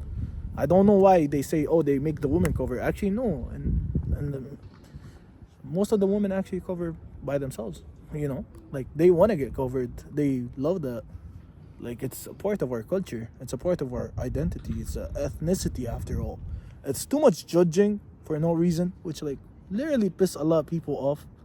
At first, it used to piss me off also. But like, I understand that the people don't know because of the media, and you know, there is a lot of things that I think most people wouldn't like search. Like, they just hear it on the news and be like, oh, so that's how it is. But like, in Qatar, everyone is welcomed, and I really want everyone to visit. Everyone goes to Dubai because it's a more of a mainstream city. But I'll tell you from now, I've been to Dubai. Qatar is way nicer than Dubai when it comes to everything. People are more real. In Dubai, everything's fake. In Qatar, when you come to Doha, everything is real. I really want all of you, like everyone who's watching, to at least like try to go. It's a really beautiful place. It's a really nice city. The weather is amazing in winters, springs, and falls. Don't go in the summer though, I'm telling you from now. But like, you know, also in Qatar, like if you're a tourist and you go to like, let's say the corner shops, they wouldn't charge you. If you go to like, let's say, most of the places actually, they wouldn't charge you. Like whatever you want to do, if you look like a tourist, they wouldn't want to take any money from you. Like for vegetables, fruits, food, restaurants, they'd be like, no, you're our guest and you're more than welcomed. We don't want your money. During the Qatar World Cup, I was in Germany, Mm-hmm. and I witnessed the movement boycott Qatar World Cup. Yeah, that In was Germany. propaganda. In Yeah. Germany, they did really a lot of publicity Mm-hmm. and actions, but I very well remember World Cup Russia. There wasn't such a movement, Because it's white boycott people. World Cup Russia. Yeah. This is the point I want to make. Why wasn't there? Yeah, I don't call for boycott Russia we- World Cup. yeah, This is not what I'm heading yeah, to. I know, But I'm I'm not heading asking this. myself, why was there a movement boycott Qatar World Cup, but for example not boycott Russia World Cup? Well, Or let's say as Middle Eastern people, like I am in light-skinned Germany, myself. I'm talking about Germany, yeah. Yeah, I'm also So gonna come now to I that. feel very bad that there was this Qatar boycott movement. You No know, telling me how beautiful it was. when they did that, it was like, how would I say it? Like in the Middle East, we are people who are like very welcoming. We love everyone, and then they just like keep talking about us in a bad way and make us look like fucking trash bags. And like I really hate that. Like we're not douchebags. Like you guys can come and see for yourselves. Actually, most of the fans when they came, you know, Qatar is the safest city in the world, especially for women. You don't hear about rape cases. You don't hear about killing. You don't hear about stealing. No one wants to steal from you. Why is that? Because we have manners. We actually got to the point where I don't want to take anything from you if you don't want to take anything from me. I wanna have a good life. I wanna accept everyone and love everyone. But the other side is not like, I don't wanna talk bad about certain thing. But like, me myself here, I experienced racism, even though there is a lot of, and I don't want to talk about the experience itself because it's kind of dumb. But like, you know, I'm sorry that you no, did no, it's this okay, it's okay. experience. I Sorry. experienced racism, you know, as a guy with a beard, speaks Arabic. Even in Berlin. Yeah, even in Berlin, you know. And like, it just doesn't feel nice, you know. Like, it's not nice to judge people on where they're from, what's their ethnicity. If this person did not hurt you, no one is out here to get Europe or conquer, like they say. No one really, you know, like, we just want to go back to our home countries, which are like, you know how they are. You can't go back to them. So, I don't have this experience of feeling discriminated. yeah, but like, I don't have it. Can you recall briefly the situation where you felt discriminated? Only if you want to share very briefly. well, it was just like I was wearing some Arabic traditional clothes, let's say. And like, someone was like kind of rude to me, and he wasn't rude to everyone else. He literally Okay. made a scene. Okay, now I get the Yeah, idea. he made a scene, you should and that wear- I did not like. And I actually don't get bullied. That was actually my first time I get bullied. In what way? I'll tell you later. Yeah, The camera you off. don't, yeah, I Yeah. don't have to. Sorry, only what you want to share. But of course, everyone should wear whatever she or he likes. Yeah, to wear. I was, you know, like for me, like it was like not nice. It was just like, it felt weird. It felt off, and like, it's actually my first time not standing up for myself. You know, like usually I wouldn't allow anyone to do anything for me, but I was so shocked to the point where I was just like, did not react. Even my friends, they were with me and they were like, we should have done something. And I was like, it's good that we did not do anything because it's my first time actually experiencing So such you a were thing. shocked. You Yeah, I weren't. was like You a weren't bit- prepared. Yeah, I was like a bit, this is a first world country, you know? We're supposed to be over skin colors and clothes and, you know? Like, you're not supposed to judge people on... It was in a public space. Yeah, I was in let's say a classroom. Yeah, there was students around and like, it was a bit, I don't know the others. It was like a bit, I tried to handle it as chill as possible and I was just like, alright, yeah, it's okay. I acted like I did not hear anything or I did not see the reason why. But everyone else noticed it and I noticed it. And yeah, I think that was actually my weakest moment in Berlin. Yeah. Fortunately, there are better moments, and Yeah, there is better and- moments. I actually like, Good. you know, like, I love the people here. Thank They're you. very nice people. We And, love like, you. Thank you. I love you too. And like, yeah, they're very nice people and they're very like open to everything. But like, you know, when it gets down to this, I actually notice how Africans get treated here. They don't get treated like human. You know, not by the government and not by most of the people. But there's a certain amount of people that, you know, treat people of color a bit differently, which I really hate seeing. I really, you know, I don't like seeing this kind of experiences because I experienced it myself. I know how that feels. But like, I know how the other ethnicities also, like, you know, because I have friends from all around the world here apparently. It's like Qatar, it's a diverse place. And like, yeah, ever since that, it was just like a bit of a hassle. Maybe I add that Qatar has more foreigners than locals. Yes, Qatar has more foreigners than locals. You'll And see people from all It's around a the place. melting pot. What? Melting pot. It's hot, yeah. But I mean, like, melting pot, like a melt pot, like it's a mixture of. yeah, it's a people mixture of everything. You know, I'm actually like, I grew up with people who are from all around the place. Yeah. When I grew up with people who are like from everywhere. I have some German friends before I come here. I have some friends from Poland, let's say. I have friends from everywhere in the world. And that's actually a good thing. I really love that I have that.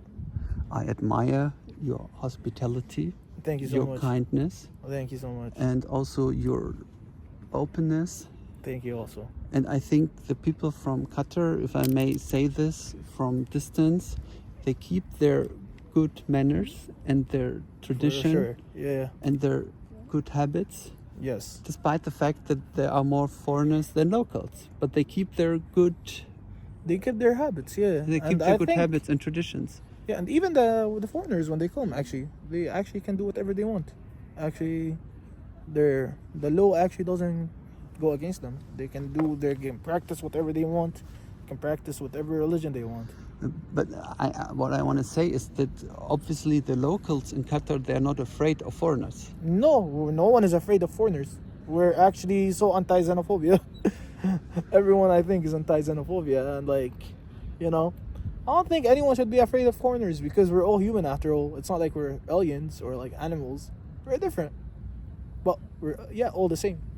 We all end up to the same meaning. We all have the same experiences. Actually, I understand that it's a different situation, but at the end of the day, we experience the same feelings: love, fun, like scared, anger. We all have the same experiences at the end of the day. We feel the same things.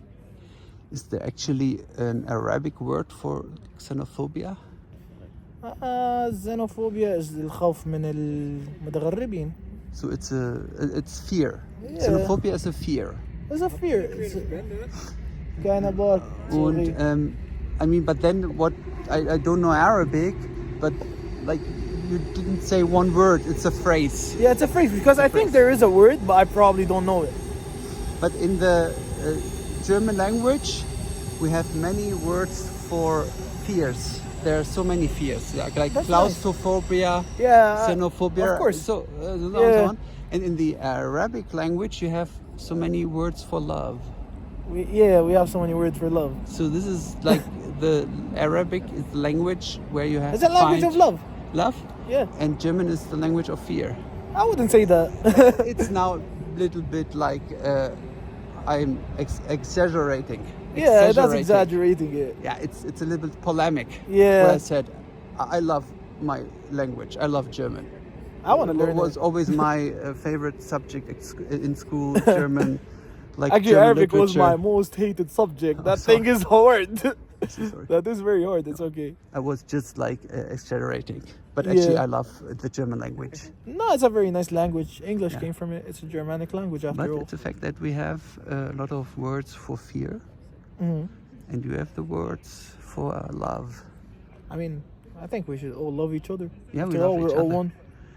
And I know actually one word in Yeah. Arabic, hanan.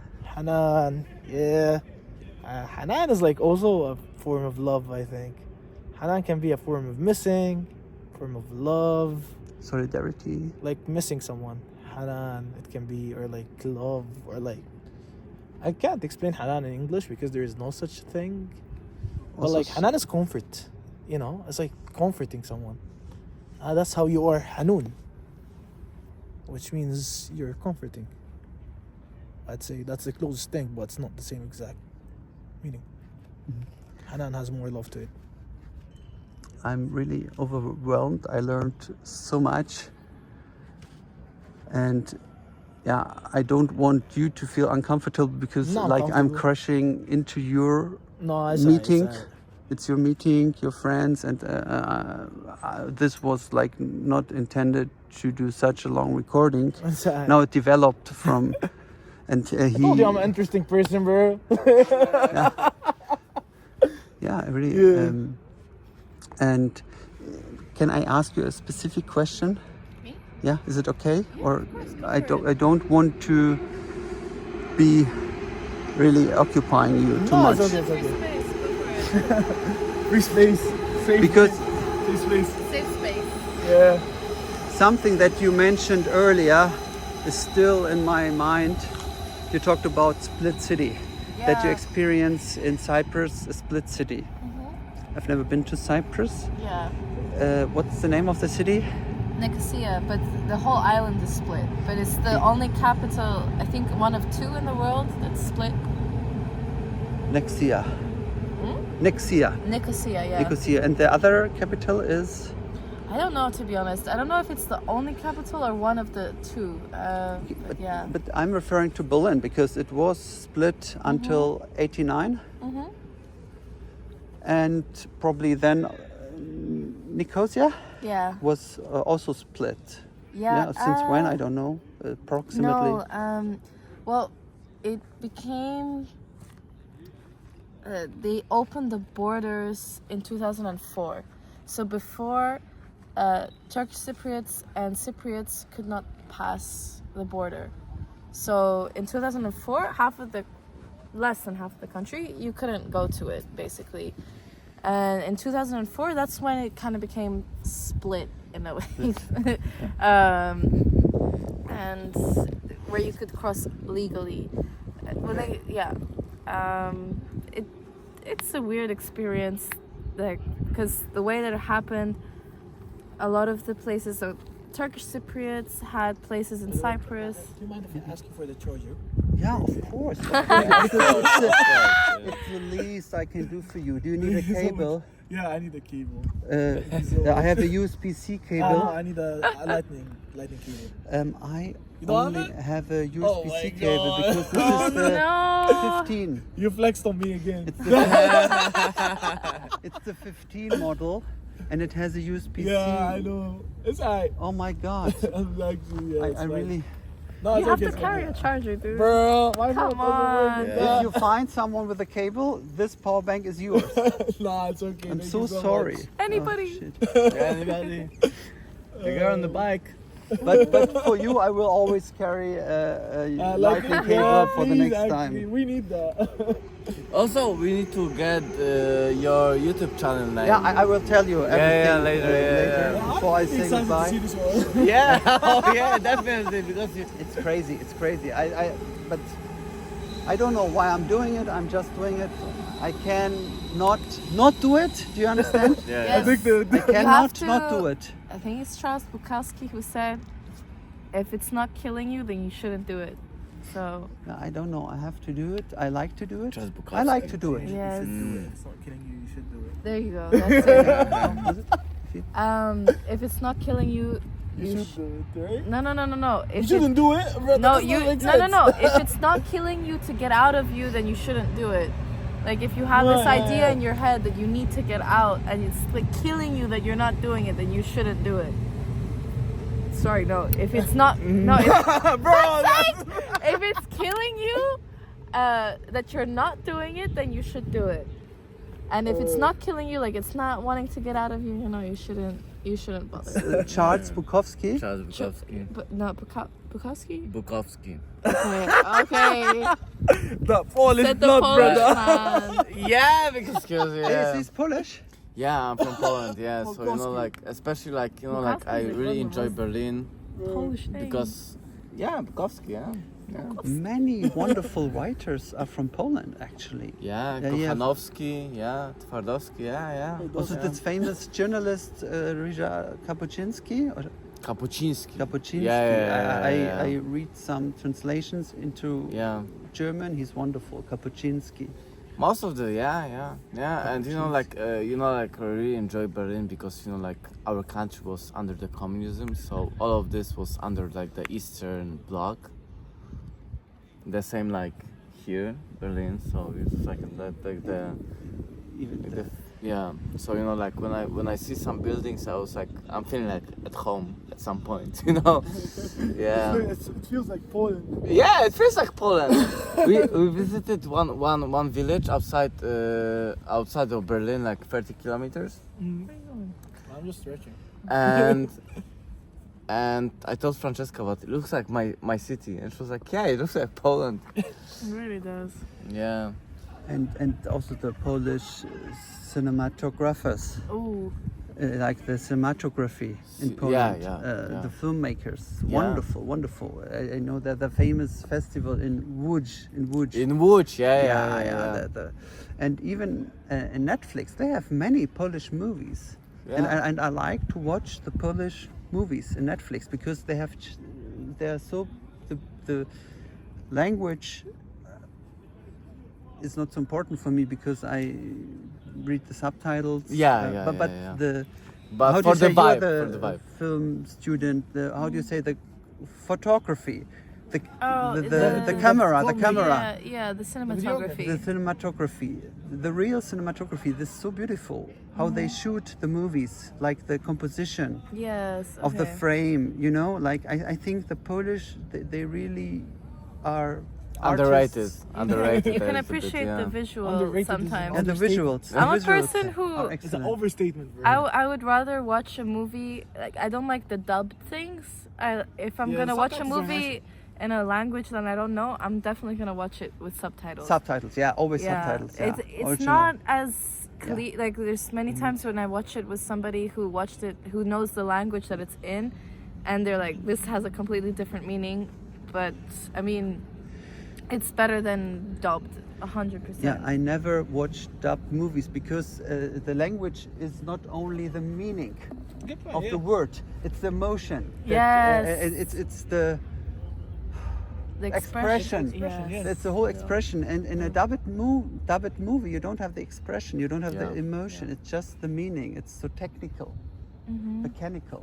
It's part of it. Like you can't. I think it was Harry Potter that there was dubbed versions of it. It's just like horrible in other languages. Hooray!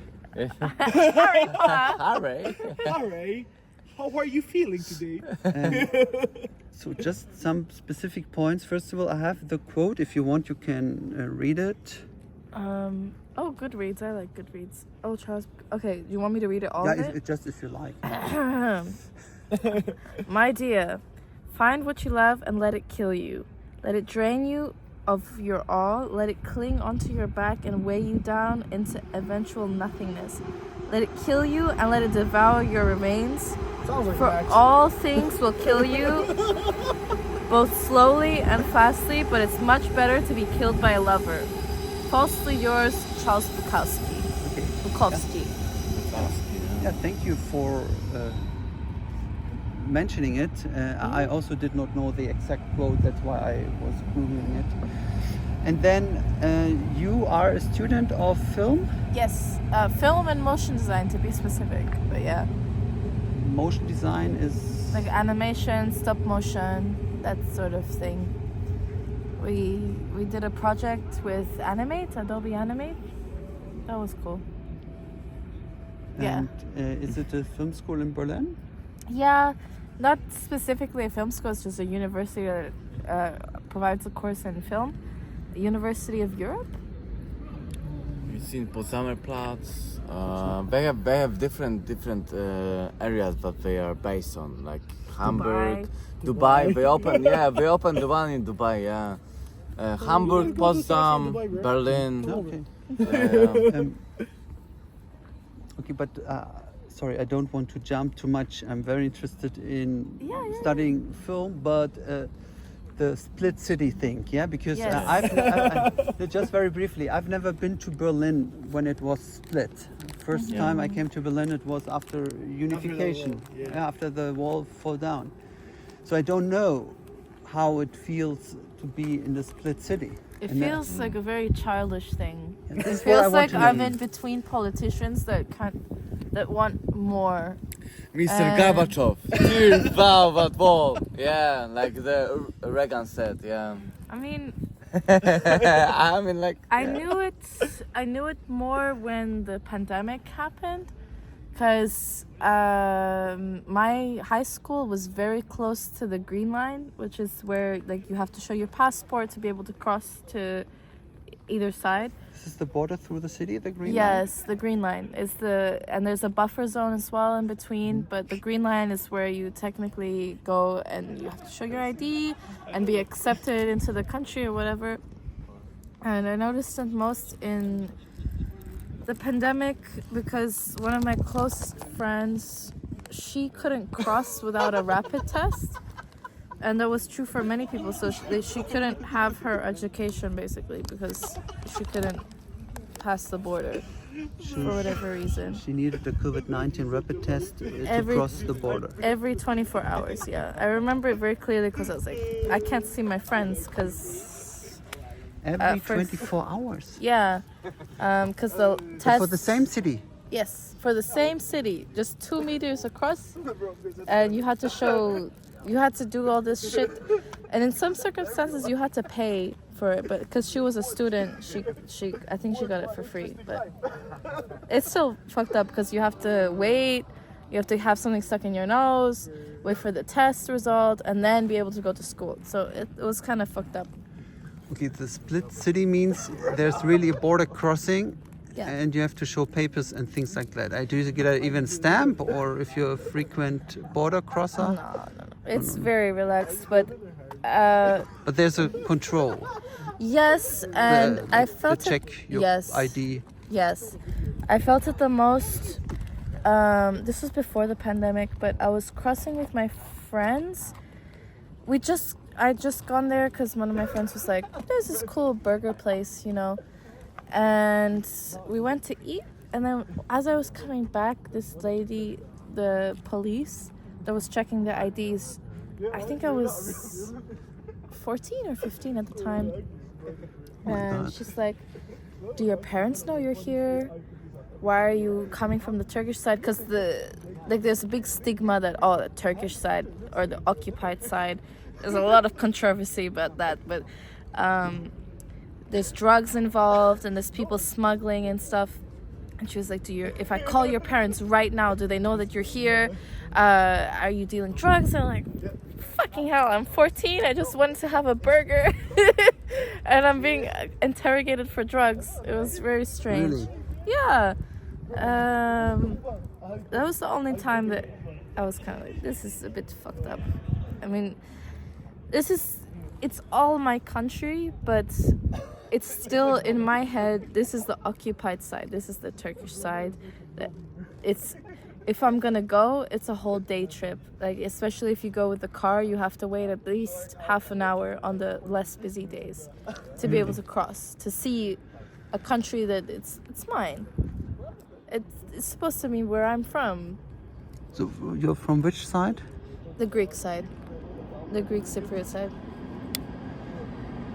And so from your point of view, the Turkish side is the other side. Yes. But it's one country. One city, one country. It's one island. One island. Yeah, it's the Republic of Cyprus. Okay, but it's 2 states, if I get it right. I think it's the Turkish Republic of Cyprus and the Cypriot Republic of Cyprus. Yeah. Oh my God, we make it sometimes complicated. We complicate life. Yeah.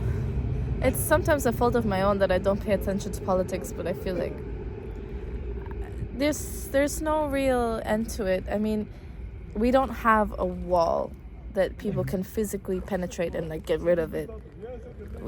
It's just a green line with a lot of, if you cross the border illegally, you get shot. So Really? yes. So it's really serious. It's a serious thing. I haven't heard of anybody being shot. But it As was like much. this in Berlin. People Yeah. were shot at the border. Sorry. No, I'm sorry. I'll put my foot free. like this. Okay. You have to feel comfortable. I'm just like moving because of the light. You know, No worries, I like dogma style. Probably as a film student, you know dogma.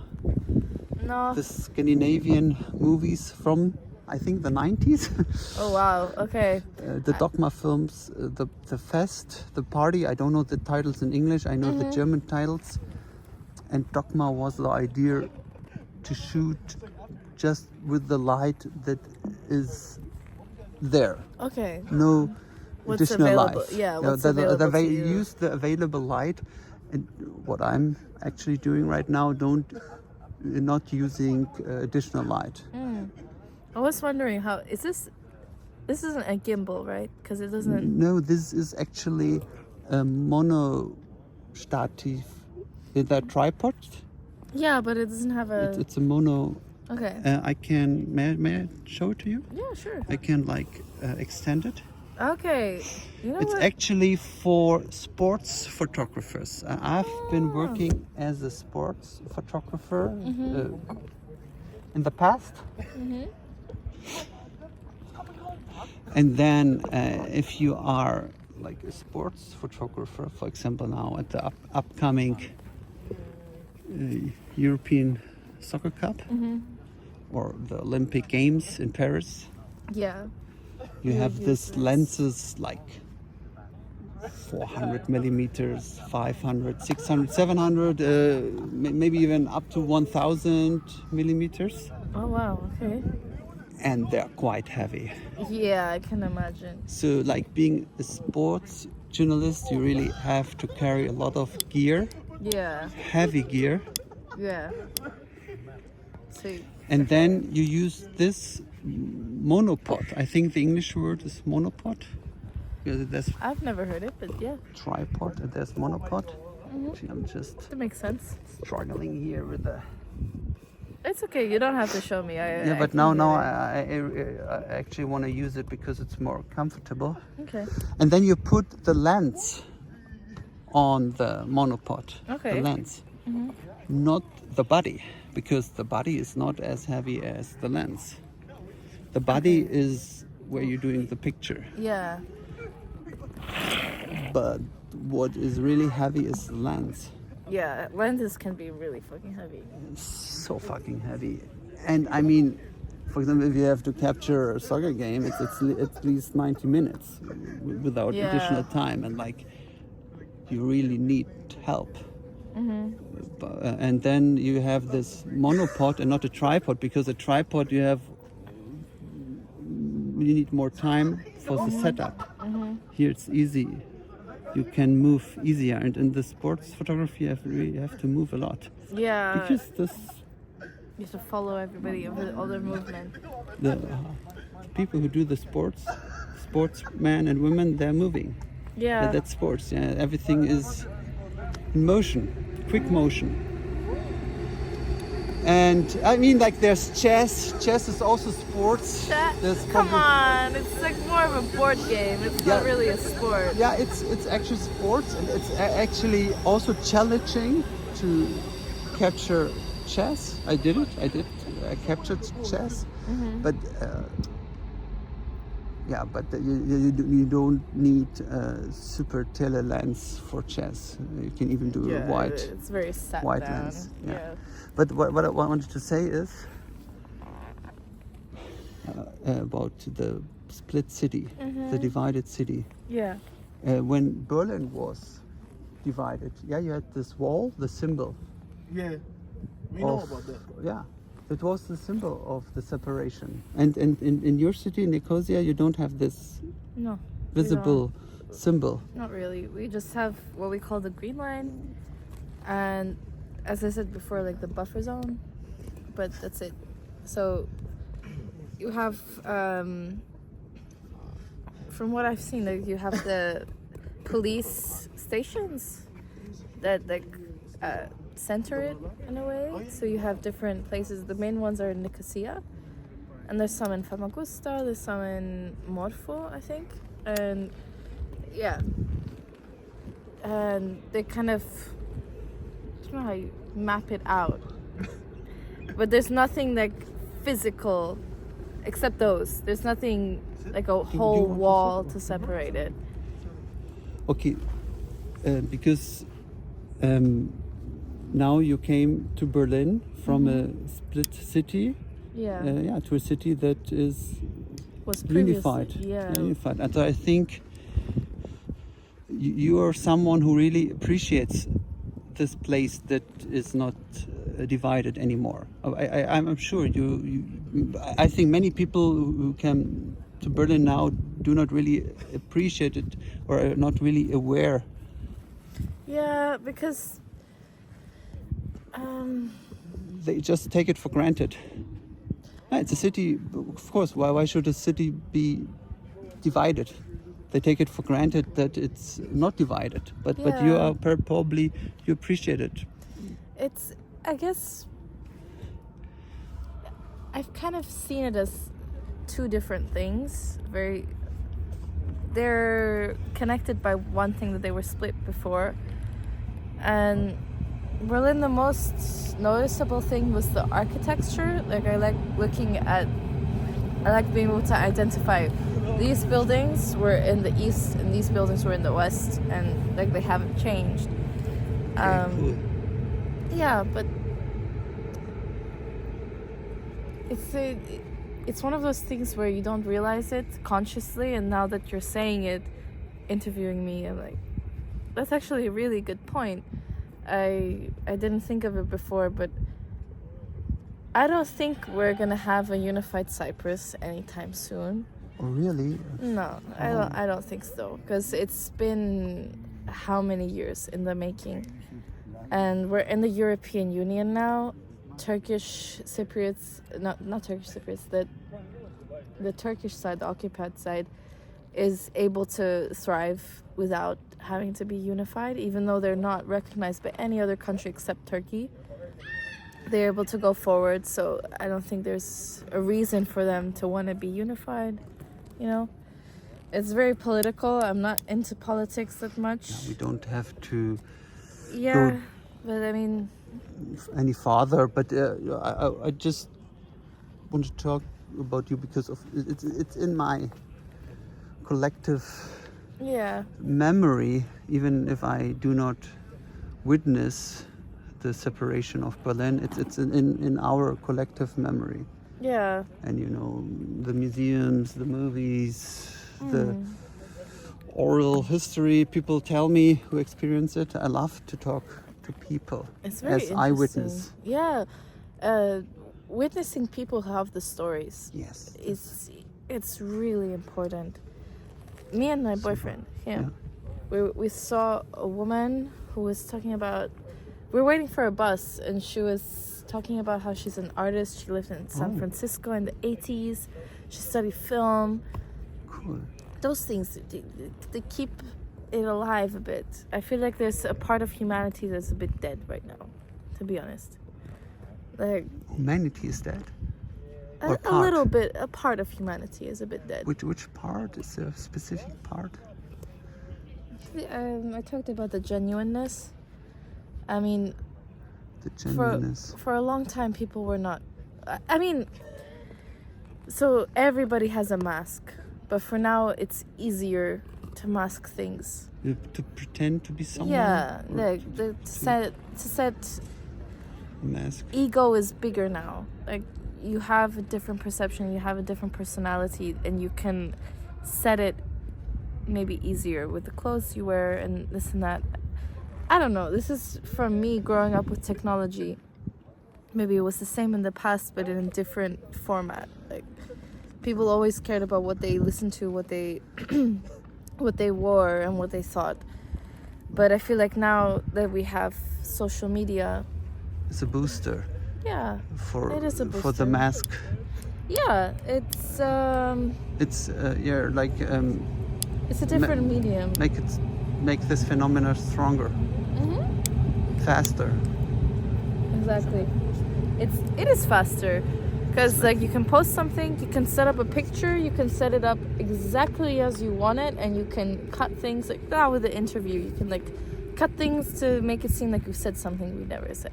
For example, I'm not saying you're doing that, but like We'll be dealing very carefully with it. yeah, it's a possibility, and Framing you. yeah, people can. Everybody has this as a phone now. Yeah. They can do what with what they see and what they want other people to see as they want. Which Guiding or putting we're talking. Yeah, and I think social media has an impact. has a huge impact, On and I think not a authen- positive one. Not a positive on authenticity of people. Like people pretend to be someone else.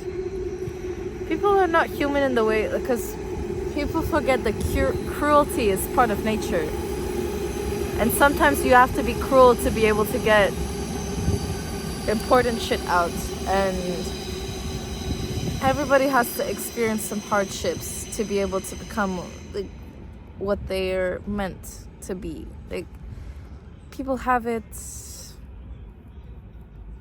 not easier, simpler maybe. I'm it's part of my 20s, like trying to analyze I think it's part of our age. Like we're still trying to separate what our parents thought and what we think. And experiencing a new place like Berlin, like this is a place where you can realize things by yourself, and you can experience this thing by yourself and base what you know on the experiences you've had. I don't know if I sound really stupid right now, but like it's what I think. Like you can't speak about anything unless you've experienced it. Like, you can read a lot, you can know a lot, but like until you've experienced it firsthand, I think the most genuine thing you can say is like what you've seen. For me, it's very difficult to find the right words for how I see Berlin, what Berlin means to me, because it's so diverse and so so many dimensions, multi-dimensional. Yeah. It's just a wild journey. Yeah, it is a journey, ongoing journey. What I experienced in Berlin the past 2 decades. It's a journey. I mean, it must be incredible the stories you have from 2 decades of Berlin. I mean, I feel like I have a lifetime of stories just living 6 months here. Yeah, exactly.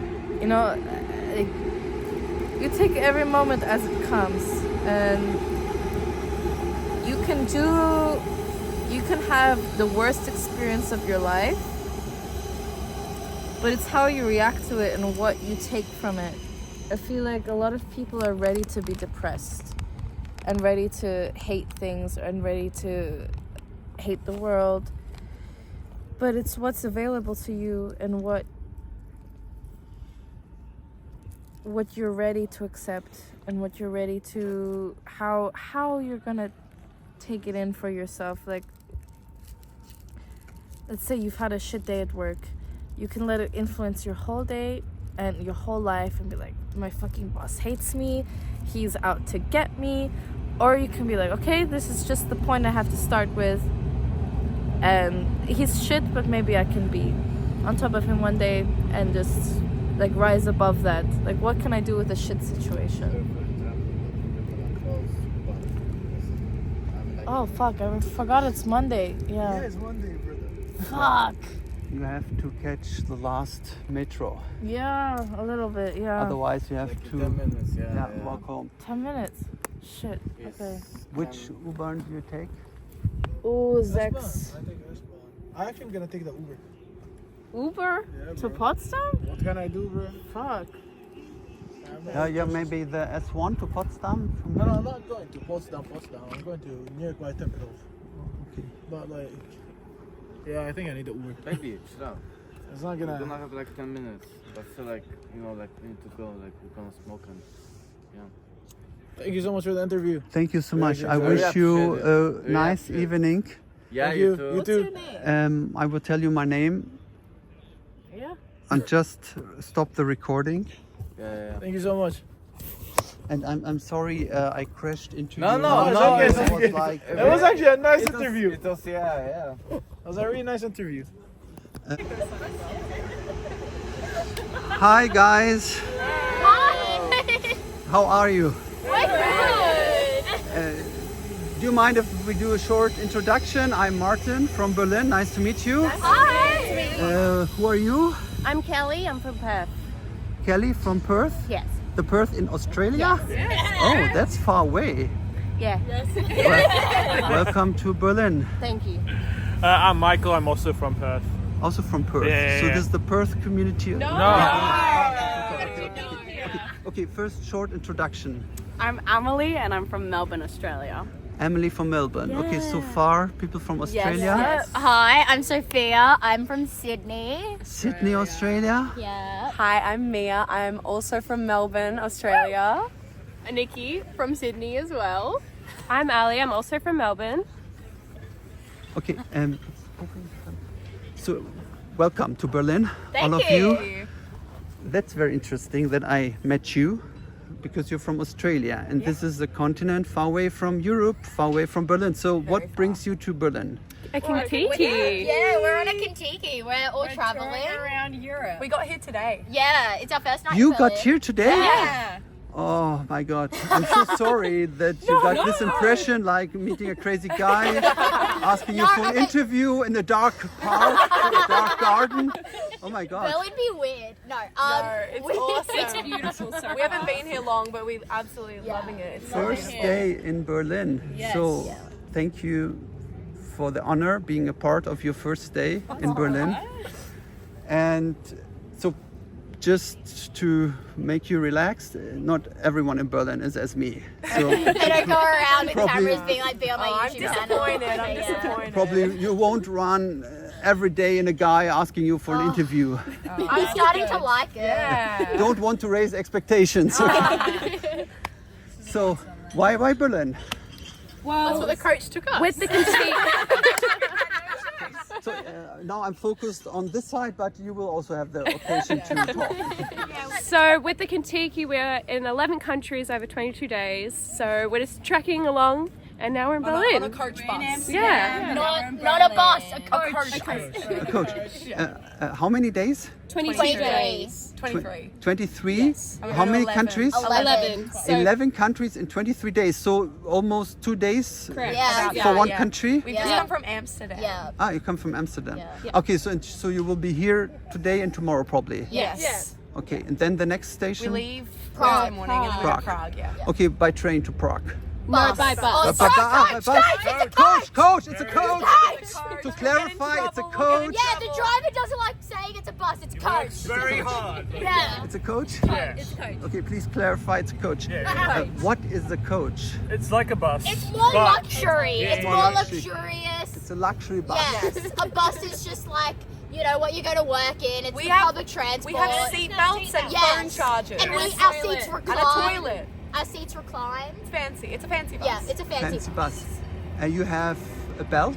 Yes. Yeah, we have seat So belts. for safety reasons? Yes. So like a travel big travel car, always big fancy safe car. because you want to reach your destination. Oh, absolutely. Healthy, healthy, probably Yes, healthy. safe. Yeah. Safe.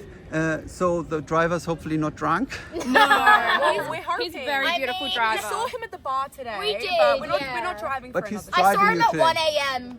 in Amsterdam. When I came home, he was out there smoking, and I was like, oh, shouldn't you be asleep? Ah, okay. He was like, oh. But it's always the same driver? Yes. Yeah. Whole time. Ah, now I'm getting the idea. It's the same driver, the Yeah. same coach, Same Yes, people. correct. Same group. same group, but Same different host. countries. Yeah. Yes. Countries. And where are you staying? I don't have to provide me the address, but We're hotel, staying hostel. close by, yeah. Ho- in ho- Boston. what kind of hotel, hostel, Hostel. apartment? It's all Everything. hostel. Hostels, all hostels. Yeah. So not like 5-star luxury hotels. No, unfortunately not. We're not staying in the hotel we're not staying in the hotel where Michael Jackson hung his baby from. Yeah. This is the Adlon. Allegedly. Yeah. The Adlon Hotel. Allegedly, very important. Allegedly. Allegedly, because I don't want to be sued by. You the- no. You can't defame a dead person. I know this. I'm a journalist. You can't defame a dead person. Okay, we have to talk about that later. That you're a journalist, because I'm very interested in the experience. Probably working for the Sydney Herald, The Sydney. I know people work for the Sydney Morning Herald. I don't. the Sydney Morning Herald. Excuse me, the Sydney I Morning know people Herald. work there, but I don't. I I work like for the Sydney Morning Herald. Oh, the Sydney Morning Herald sucks. Don't. It edit sucks. that Okay, out. okay. Editing. I used to work for the Canberra Times, and then I worked for SBS, which was a special broadcasting service. I worked in Parliament, and now when I go back, I'm going to work for the Australian Associated Press as a fact checker. God, how old are you? AP. 23. AP? VAP? No, AAP. There's two A's. AP. It's Australian Associated Press, not the Okay, A there's the Associated US Press. American Associated Press, the AP, and there's the Australian There's- Associated yeah, Press, it's the separate. AAP. Okay. It was established by Rupert Murdoch's dad. Oh. We don't talk about that though. By the dad of Rupert Murdoch. Yeah, he established AAP, but his dad is no longer there. It's independent. But Rupert Murdoch, if I may say so, is quite an old man. He is. He is, and his He- dad. Yeah, well, that's where he got all his money from. His dad. From his dad. I didn't Yeah. know that. You I didn't know. know that? I know Okay. that Rupert Murdoch has a Rupert son. Murdoch's dad is. Sorry, No, he's alive and living. He's getting married like 10 times. Oh, that's right. Yeah. Okay, I mean, I'm German. We don't have Rupert Murdoch You media don't, yeah. in Germany. UK does, but it doesn't here. I know in the US there's a Wall Street Yeah. Journal, Dow Jones, Yeah. very good publishing group, I Yeah, think. yeah, yeah. But okay, Rupert Murdoch had a father. So Rupert Murdoch had a dad. A dad. His dad was the one who started like buying newspapers. So down in South Australia, that's where like they started. Oh my God. He like owned a paper. And then he started like his media company, and then he passed it down to know that. Rupert Murdoch. So Rupert Murdoch, it's Because- and then Rupert Murdoch has passed it down to his son Lachlan Murdoch, who's now in charge of News Corp. Actually, don't you wonder why I know the Sydney Morning Herald? Yeah, why? I've been to Sydney. Hey! That's a bit delayed. Unfortunately, why? No, I unfortunately not to Perth, but unfortunately not to Melbourne. Why Sydney? Why Sydney? That's a good question. I mean, that is a crazy story. What happened? If I would, Yeah, if I would tell you this story, you would probably run away. Okay. Do you really want to know it? Yeah. kind of do. Oh, you started. Yeah, you got us intrigued. Okay, it's honestly what happened. We flew to Sydney through Dubai with Emirates. That was crazy because originally we wanted to fly by Cathay Pacific Yeah. through Bangkok. Bangkok? I think, yeah, it's Bangkok. Huh? No, Hong Kong. Hong Kong, yeah, Cathay Pacific Pacific, Hong Kong. flight, yeah. But we missed the Cathay Pacific flight at Frankfurt, so then we found free seats, my friend and me, my Turkish friend, Turkish Jewish, he's from a Jewish family from the Ottoman Empire, from Constantinople, now known as Istanbul. Have you been to Istanbul? No, I want to. Okay. It's a nice city, you will love it. A lot of cats, a lot of stray cats. A lot of street cats, lovely street cats, but don't Feed them. feed them. Oh. I mean, okay, man, you can feed them, but don't touch them. Don't touch them because they may bite you. I did a mistake. I touched bit you? a street dog, Oh. and he bit me into my feet. You can see it because it's too dark, but I have really a flesh wound. You can still it. Oh my god. Now, maybe I should show it. And I didn't have vaccination against Did it give you rabies? rabies? Rabies? Rabies, where it froths at the mouth? Yeah. Yes. So everyone told me you need to be vaxxed. Is it? Vaxxed, yeah. Vaxxed against, vaxxed. vaccinated against rabies. Get the jab. My English is not that good. Vaccinated against rabies. Yeah. So I had to go in the middle of the night because this happened like I was like in the middle of the night. It was winter, very cold, and I saw a street dog. Oh, so sweet! I wanted to hug him, hug it, but then he bit you. bit me. And What then- a bitch. Am I right? What a bitch! Excuse my language. Was and it a then- female dog? I went to the hospital because it was bleeding, but then they asked me what kind of vaccinations you have. I waxed against rabies. Rabies, yeah? Rabies, yeah. Rabies, yeah. rabies. And I said, no, unfortunately not. And then I got the vaccination. The Okay. first of 3. When I got back to Germany, I got a second and a third one. Yeah. Because this was like, you need 3 shots. Yeah. So that's why when you go to Istanbul, don't hug Okay, I the worry. street dogs, how- especially maybe not the street cats. Maybe you can hug them. I didn't try after the dog experience. Yeah, I didn't try yeah. to hug the cats. That's fair. No, I don't show you the bite. But I want to tell you about Australia. Yeah, what happened to Sydney? Yeah, my Turkish friend and me, we went to Sydney because his son was kidnapped by a sect, like a cult, yeah, an what organization. one? What one? Like very fundamentalistic Christian, What were they called? conservative. Actually, I don't recall the name. Was it 7 tribes? I can ask my friend. Yeah. I can provide you with the Okay, name yeah. later. But this was not in Sydney. That was just our base. It was in near Malulaba, north of Malulaba. Oh yeah. Probably it's a place that Yeah. not all the tourists visit, but new territories, right? Yeah. is it called the New Territories or New South Wales. New South Wales. New South Wales, but north of Malulaba, I mean. Malulaba? Australian Capital Territories? No. No, like, well, what do you know the name of this district? The Gold Coast? Is there the Yeah, Gold Coast. Gold Coast? Yeah, that's like it's in Queensland. Queensland. Okay, and then he wanted to rescue his son. Yeah. He was just a few years old. Oh, okay. And this was like an adventurous mission. Yeah. And so then we got him after a few weeks, so I stayed a couple of months. Yeah. And then we had to get him a German passport. We met the ambassador of Germany, Yeah. who was visiting Sydney, so we met him in Sydney. So, but that's it. But I wanted to know more about you actually. So sorry that I No, occupied it's you fine. with the story. I love kidnapping stories. Yeah, that's a short version. It was a successful. I nearly got kidnapped last night. Last night, then The kid was kidnapped and he rescued it. He rescued him. They got it back. Yeah, it was not to kidnap the child, but to get it back Yeah. from recovered. the kidnappers. Interesting. Probably this would be a story for Australian media outlet, and then you Did can they do cover it? Probably not.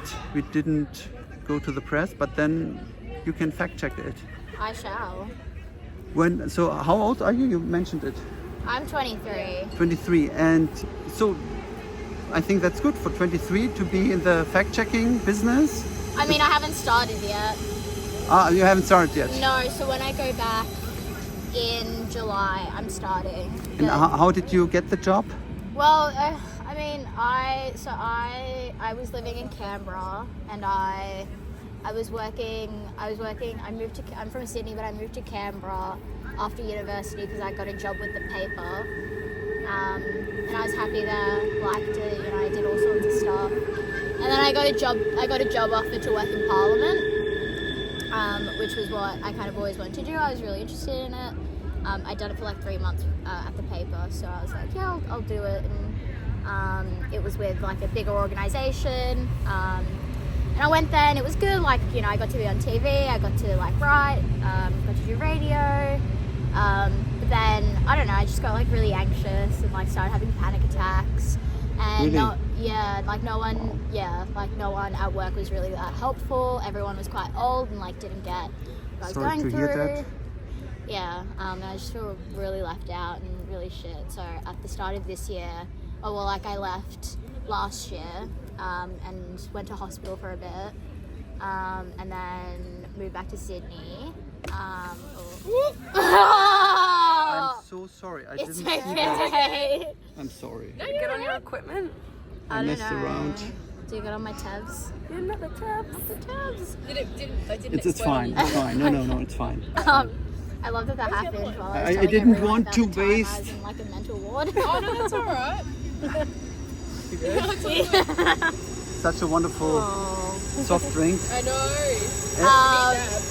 I hope I don't annoy you, but it's so interesting for me to know an Australian fact checking. Well, I haven't started yet, but I haven't I mean, started what yet. happened? Yeah, what happened was I left my old job, and I basically took a year off, like doing nothing,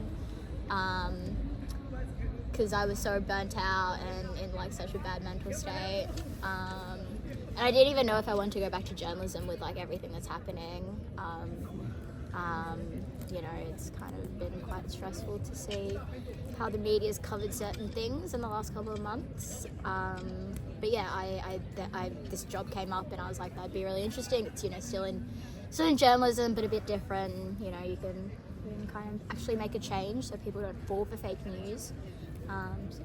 Yeah, I mean, like, fake news are a huge challenge to democracy Yeah. here in Germany, all over Yeah. Europe. And like, in Europe we face difficulties by fake news coming from Russia, from China, other countries. So you also have these problems? We do, yeah. I mean, not so much like the foreign interference. I don't think in Australia we've reached the point where like Russia or China is like interfering in like our elections, but we certainly have a lot of fake news, especially when it comes to political news. A lot of like just politicians lying.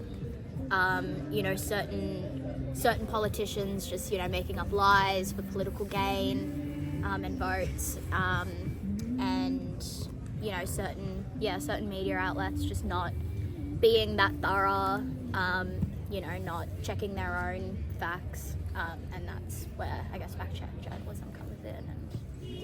And Everyone's going to the club. To the club. I don't want to occupy. If you want to go to the club, I'm so getting my phone's ringing. I'm like, ooh. okay. Sorry. no, that's okay. I mean, We didn't catch Yeah. Martin. My name is Martin. What's this gonna be on? What's your YouTube? My YouTube channel is. Wait, do you as have my Instagram? name. Just add. I have Instagram, but I'm not very active on Instagram. It doesn't matter. Just add yourself. Yeah. So it's Martin. Where are we going? We're going to get those guys and we're going to go. Yeah. Okay. Okay, if you want, I walk you to the place and then I say goodbye. Yeah, and you can, if you want, Okay, and I sure. finish the story. We'll quickly grab the other two and then we'll head off then. So have you always lived in Berlin? Yeah, I mean, I'm from Hanover. It's in the north okay, yeah, of yeah. Germany. Probably not worth visiting if you're just 2 days in Germany. So don't waste your time. Well, going no, to we're going. Hanover. No. So on the way to Prague, we're stopping in Dresden. Dresden is Yeah. lovely. Dresden is lovely. I know. I'm really interested in going to Dresden because one of my favorite books is Slaughterhouse 5. What's Slaughterhouse 5? You don't know I can Slaughterhouse Google it. 5? No, I don't know, but I can Google Oh, it. they're going this way. Slaughterhouse 5. It's a novel by Kurt Vonnegut, who fought in World War II. He was like as an American soldier. I can Google it. Don't waste your time on the synopsis or refer. But I just want to know, why did you do this? This was originally question. What? Why Oh, don't why you we're do this here? this journey I don't know. I always wanted to come to Europe, and I don't know. We're here and now. see as much as you can? Yeah, I think it was like probably the best kind of tour out there to see a lot in the cheapest and quickest time. So, And for you as well, yeah, same just thing. to discover. Yeah. And is there something that you really like most so far? What's your highlights so far? Mostly. So we were actually in Amsterdam on King's Day, and it was like crazy. It was. And so you've super been good. there on the King's Day. Yeah. That was like on Friday, I think. How was it It briefly? was amazing. It was so busy and so packed and so full of life. Like we don't get many things that big down in Australia. Yeah. Usually in our cities. King's Day. Yeah. Cool. All right, we gotta go now, dude. Okay, I will say goodbye to everyone. Okay. Just go say goodbye. It was supposed to be a group interview, so sorry. No, it's that fine. we We're were done. Okay, thank you so much. Bye bye. See you, buddy. What's the name of your channel? I told her. I told her. I followed is him on it? Instagram. You did? Okay. Cool. Thank you, buddy. Okay. Thank you Have so a much. good one. Enjoy your journey.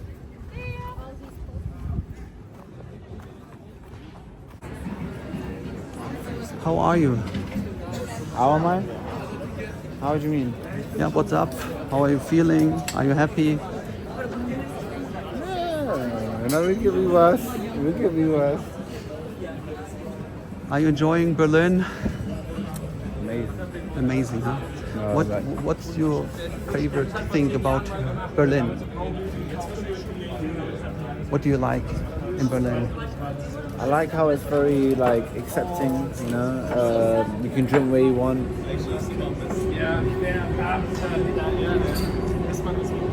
More laid back sort of thing. You know. No, I know it's different to a lot of places I've been before. But like it's like, you know, leave your bottle on the floor so someone else can pick it up. It's very interesting. It's quite a thing, collecting bottles in Berlin. Yeah. A lot of people do it. I like the idea of it, you know, because I don't know why more cities don't do the same sort of thing, but trash on the floor, if someone can make some money off it, why not? Yeah, it's a cool thing. It's a social thing, actually, huh? That you think of others. Contribute. When did you come to Berlin?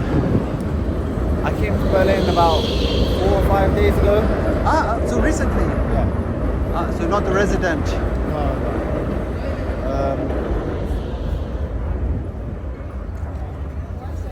I don't know Berlin at all, really. The person I came with is from Berlin. Oh, so you know a Berliner. You know a local. To an extent. Well, yeah, I know a local. Maybe you want to talk to her? Yeah, why not? May I ask where you're from? London. Ah, from London, United Kingdom. So, big city London? I mean, Berlin is quite small if you compare it to London. I wouldn't say so, but I don't know Berlin that well, to be honest. But no, Berlin reminds me a lot of London. Really? Yeah. Oh, I'm curious. Please tell me more. What reminds you in Berlin of London? It's a very similar architecture. They have water, train tracks, like very similar in a lot of ways. I don't know. You don't find the same? Yeah, I've been just a couple of days to London. Yeah. Just the usual things, what you do when you are a tourist in London, Piccadilly Circus. It's easy to like go to London and fall for that tourist trap and just walk around I mean, central. like when I was in London, the central, I felt like in a James Bond movie, I thought like, oh my God, I'm in a movie. Yeah, no. You know what I mean? London's not all the big house or big buildings and whatnot. It's more. There's a lot more to it. The more residential sides, which are like very beautiful, a lot of parks, nice pubs, good restaurants. So there's more to London than just the central. Piccadilly Circus or Oxford Street or something like that.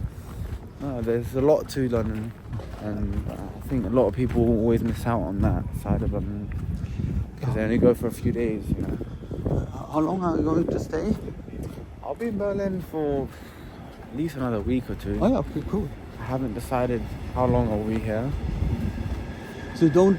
Also, are you doing the normal tourist stuff or just like a party? No, to be honest, the reason that I'm here is because I'm with a friend of mine from Berlin. Well, no, she's not from Berlin, but she lives and works in Berlin. I do a little flashlight inside here because it's so dark, and there are beautiful graffitis. Do you like the street art in Berlin? The graffitis? It's amazing, huh? Can't beat it. No. We have even some Bansky. Oh, is there art. some Banksy art here? Yeah. Really? Okay, now we have really the darkest part of Berlin. Yeah, I think we should walk back if anything. You Did you have somewhere to go or? Oh yeah, no, I need to be back at around 10. But it's fine. If we go in this direction, there's like the salsa dancers at the there's a lot of riverbank. going Yeah, more at the weekend, of course. Like Monday is start of the week. Right. Nightlife is not so active on Monday. Mm-hmm. So you're German? Yeah, I'm from Germany, but live in Berlin for more than 20 years. And you're like setting up like a documentary or? Yeah, like a street documentary, like randomly talking to people like you, doing a walk. Yeah. Just did an interview with someone from Ghana in the S-Bahn. Yeah. Well, I hope I can give you some sort of insight on like maybe what you wanted. I don't know. Yeah, I mean, of course, I love your perspective as someone from London. Could you say a little bit more what you like in Berlin? Like, why do you enjoy Berlin? What was the best place you have seen or best thing you have done? Like, okay. All right. Since being here, I haven't spent much time here at all, to be honest. But what I've loved the accepting culture. I've loved like the nice bars, good food.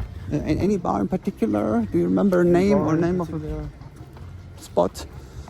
I wouldn't be able to remember now. Or a district, neighborhood? It was near the Apple Store. So I don't know. Probably Yeah. Apostle. I had a really nice view of the Berlin Tower and whatnot. Yeah. No, I really like Berlin. It's like a very interesting place. Reminds me a lot of London, and got great culture. And Interesting place. is everything fine talking English? Yeah, everyone speaks English here. Okay, so you get well around with English. Yes. Yeah. Cool. No, for sure. No, you don't need to speak any other language. Okay, no, that's... And yeah, the next days probably we have very good weather, like today, Yeah. sunny, warm. Yeah. So any things in mind? My friend was saying that we wanted to go to a lake. So apparently she's got a that's lake in good mind. Idea, or maybe some swimming. Yeah. So I couldn't tell you which lake, but Oh yeah, there are plenty. yeah. There are plenty. So this is like the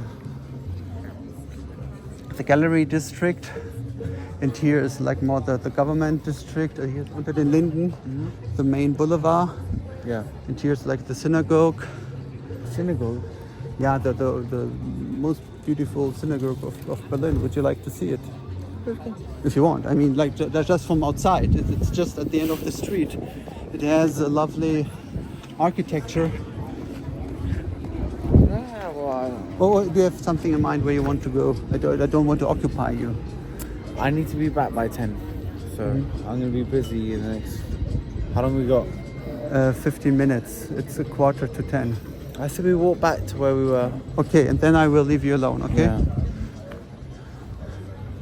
Let's do it. What are you doing in life? I work in the fashion industry. Really? Yeah. Okay, may I ask in particular, so like which part of the fashion industry is... So I have a clothing brand. So I sell clothes. like traditional men clothing? Very basic, really. Very basic. More like, you know, like t-shirts, sweatshirts. Yeah, so shorts. streetwear. Yeah, you can say that.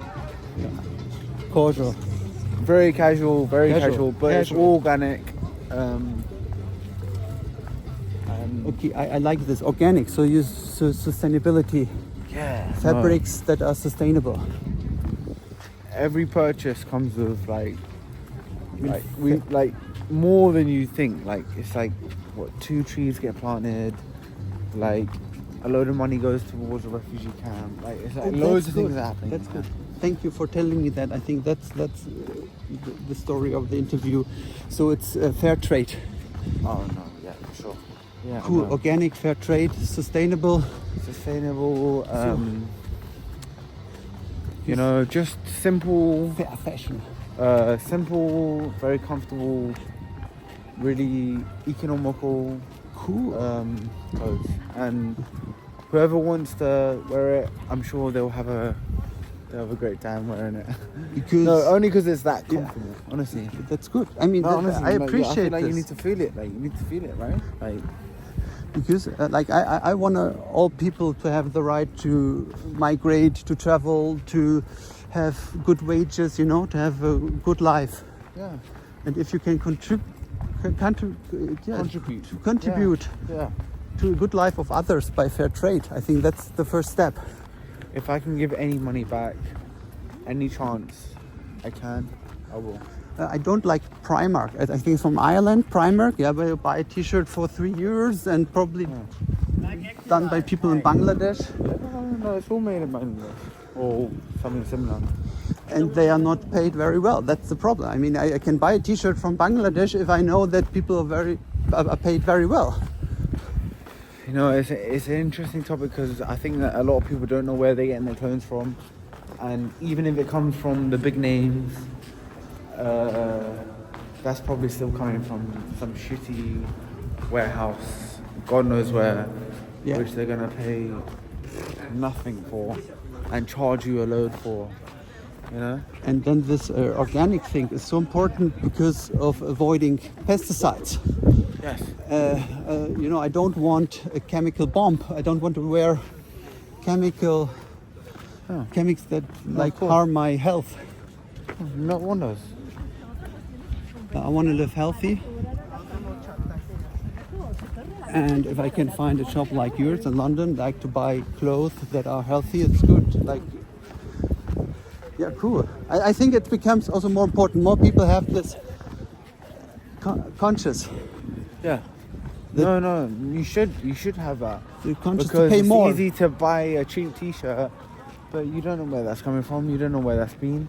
Yeah. And if you're gonna buy clothes anyway, you might as well buy it from a place that cares about where it's coming from, and also feels good. You know, it's not gonna be. No, I'm really confident and comfortable with the product I'm putting out now. I'm really happy with the line I've got now. Cool. And I want as many people to see it as, and I'd love you to see it, and then you can make your own decision, you know. Crazy industry, but exciting, you know. And I want to be on the right side of it. I don't want to be this guy that's using the industry to make a load of money or fucking people over, you know. So I want to be the right side of it, the forefront, and yeah, we should have a lot of fun. I walk you back to the store and then I will say goodbye. I just want to say it's so good what you're doing. Yeah.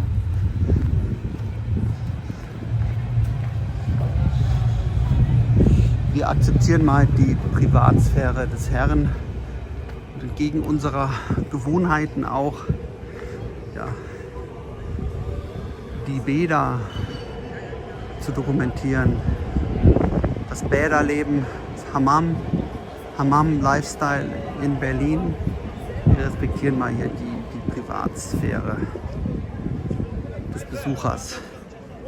Der Besucher aus London soll ja nicht denken, hier die Berliner verfolgen einen aufs Klo.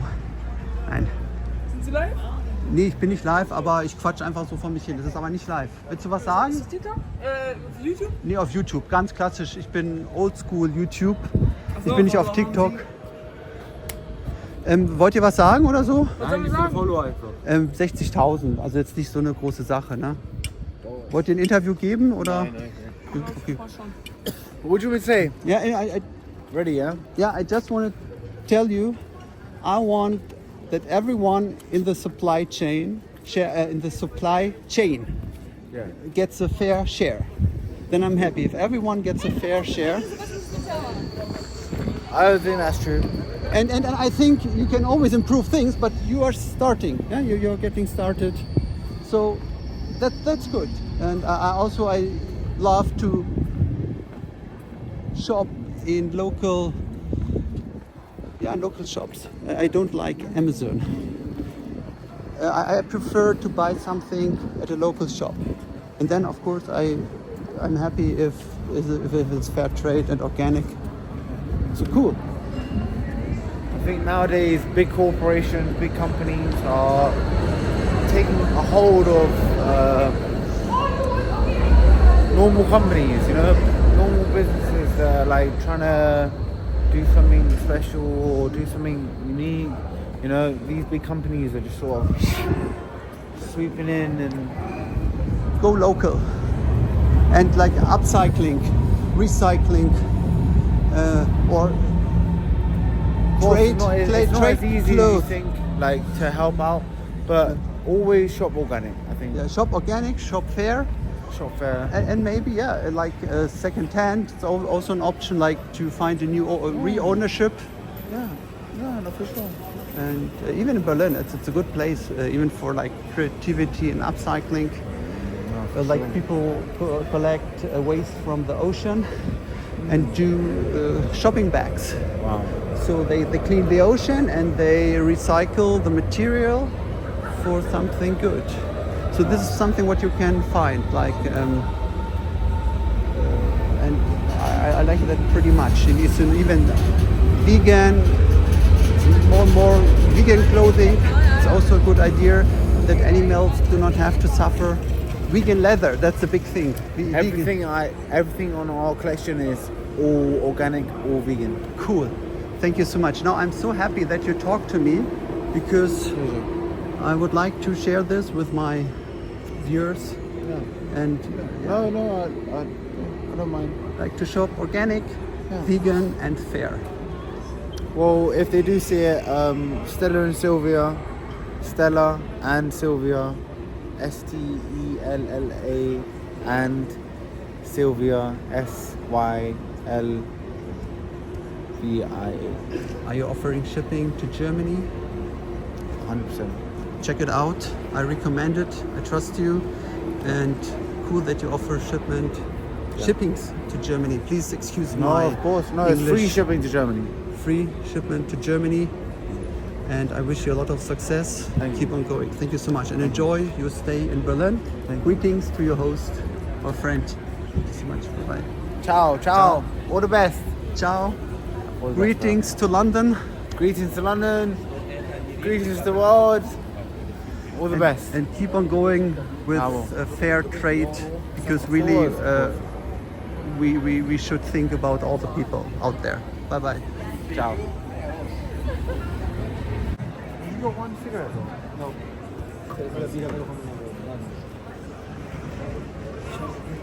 No? Yeah.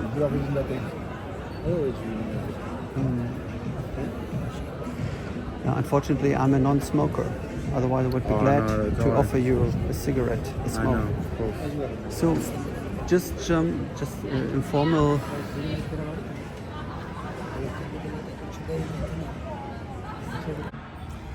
"29th of April 2024. Which line is it? Do you know the line of this S-Bahn? It moves from here, West Royce to Strausberg North. Yeah. Are you a frequent traveler in the Not S-Bahn? so much. Yes, I use the S-Bahn, but I don't regularly use this route. I don't use this route often, just at times. Yeah. What do you like more, S-Bahn or U-Bahn or bus? What's your favorite public transportation? That would have to be the S-Bahn, yeah. It's, there are times when the S-Bahn goes on strike and then you realize the traffic in town. So for me, it's the S-Bahn. When the S-Bahn is working, there's no traffic. You get to go to work on time. Yeah. I love public transportation. I don't have a driver license. I always go every day by public transport. I think Berlin really provides a good system of public transportation. Especially S-Bahn. Especially S-Bahn, it's fast. Yeah. May I ask, when did you come to Berlin? I've been here for close to 5 months. Oh, 5 months. Yeah. So you have quite a lot of experience of using the public transport. Yeah. I should say so. Yeah. And do you have experiences of other places using public transportation?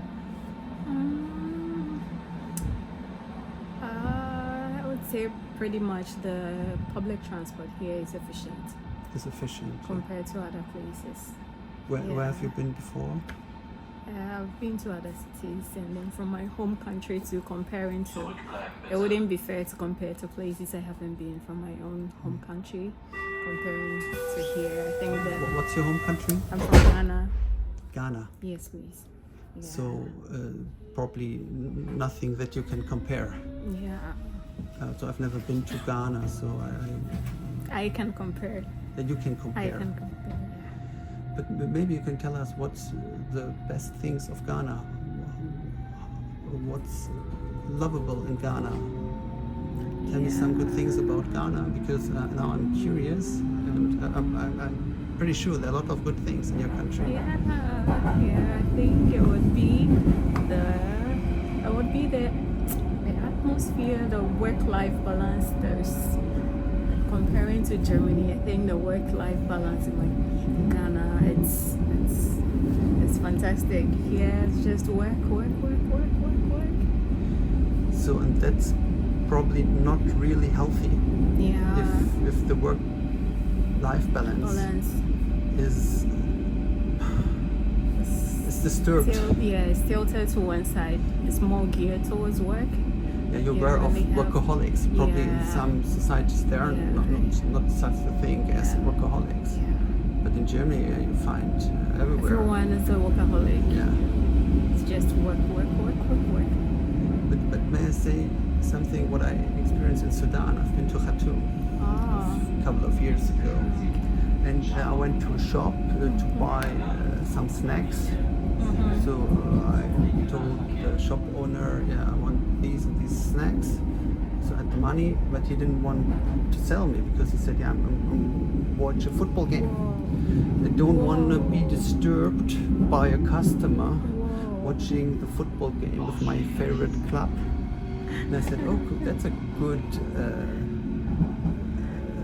attitude. Interesting. Yeah, you know, because he wants to live the moment.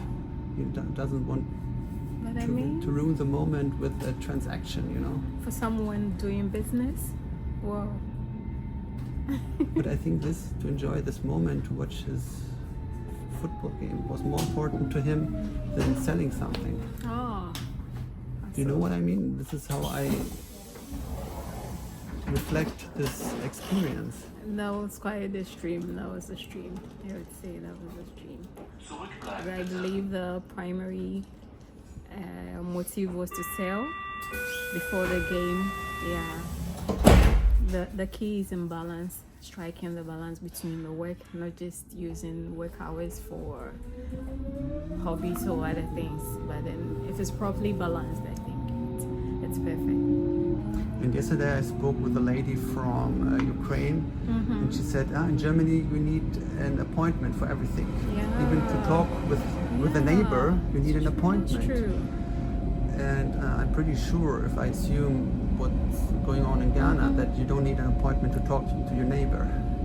Not always.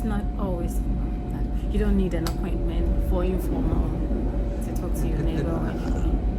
I don't want to say that it's bad to organize your life and making appointments. I think it's very efficient. It's efficient.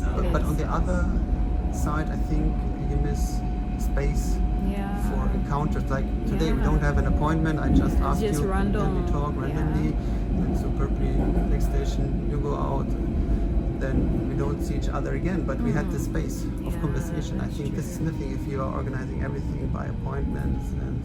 Makes everything so mechanical around here. So are you also suffering because of the work-life balance? I am, considering I'm quite new here. I'm still struggling to find a balance, to adjust to the new environment, because the atmosphere in my country is quite relaxing compared to here. But here, everybody moves like a soldier. Everything is by appointment. It's too tough. I'm struggling to adapt. Do you also think that Germans try to control their emotions? Zurückbleiben bitte. I mean, like if you say like acting like a soldier or mechanic, maybe it's also missing emotions. Like what life also makes maybe enjoyable, to have strong emotions, you know, like joy, cheerful life, also singing. I remember the Ghana church community. Yeah. I had a friend, now I remember, from Ghana. He invited me to a church Sunday. Yeah. And was completely different what I From know. what you're used to. Like they were singing and clapping with their hands and dancing, and it was like enjoyable, cheerful. And you know, it was in the dark church, German church, like maybe singing some songs, but very Low quiet, key, very low no key. voice, low key, no clapping, no dancing. And this was my Ghana experience in Germany, in the church. And am I right with my That's true. observation? Yeah, that's true. I quite recall many times we've had, I think the landlady for our church venue where we organize our church on Sunday. Mostly the landlady comes in to warn us to keep our voices down. It's Germany, no noise, you should keep the worship and everything on the low key. Yeah, so I get what you're talking about. Also, my neighbor neighbors, they say, please keep your voice down. Keep your voices down. Yeah, don't make party after 10 p.m. Yeah, I should say it's good, but then too much of everything is bad. Too much. Everything here. Yeah, a friend of mine used the term. I think she called it the zombie effect. Everybody moves like a zombie here. Less expressions and emotions and all that. They don't really express much of their emotions. You see people with straight faces. So now I'm really happy that I asked you for a conversation, because you have other observations and other point of perspective and other background and experiences than me, and it's good like to get this reflection of our culture, of our lifestyle, our way of life.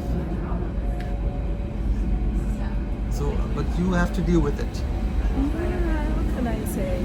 Yeah, we have to adapt. That's why I'm thinking I'm trying to. I'm still in the process of adapting, adjusting. But are you missing lifestyle in Ghana? Very much. Very much. But you like have occasion to visit Ghana? Probably next year. I'm Next quite year. new here, so Quite let's new. see. Yeah. Let's see. I'm able to go back home and visit next year.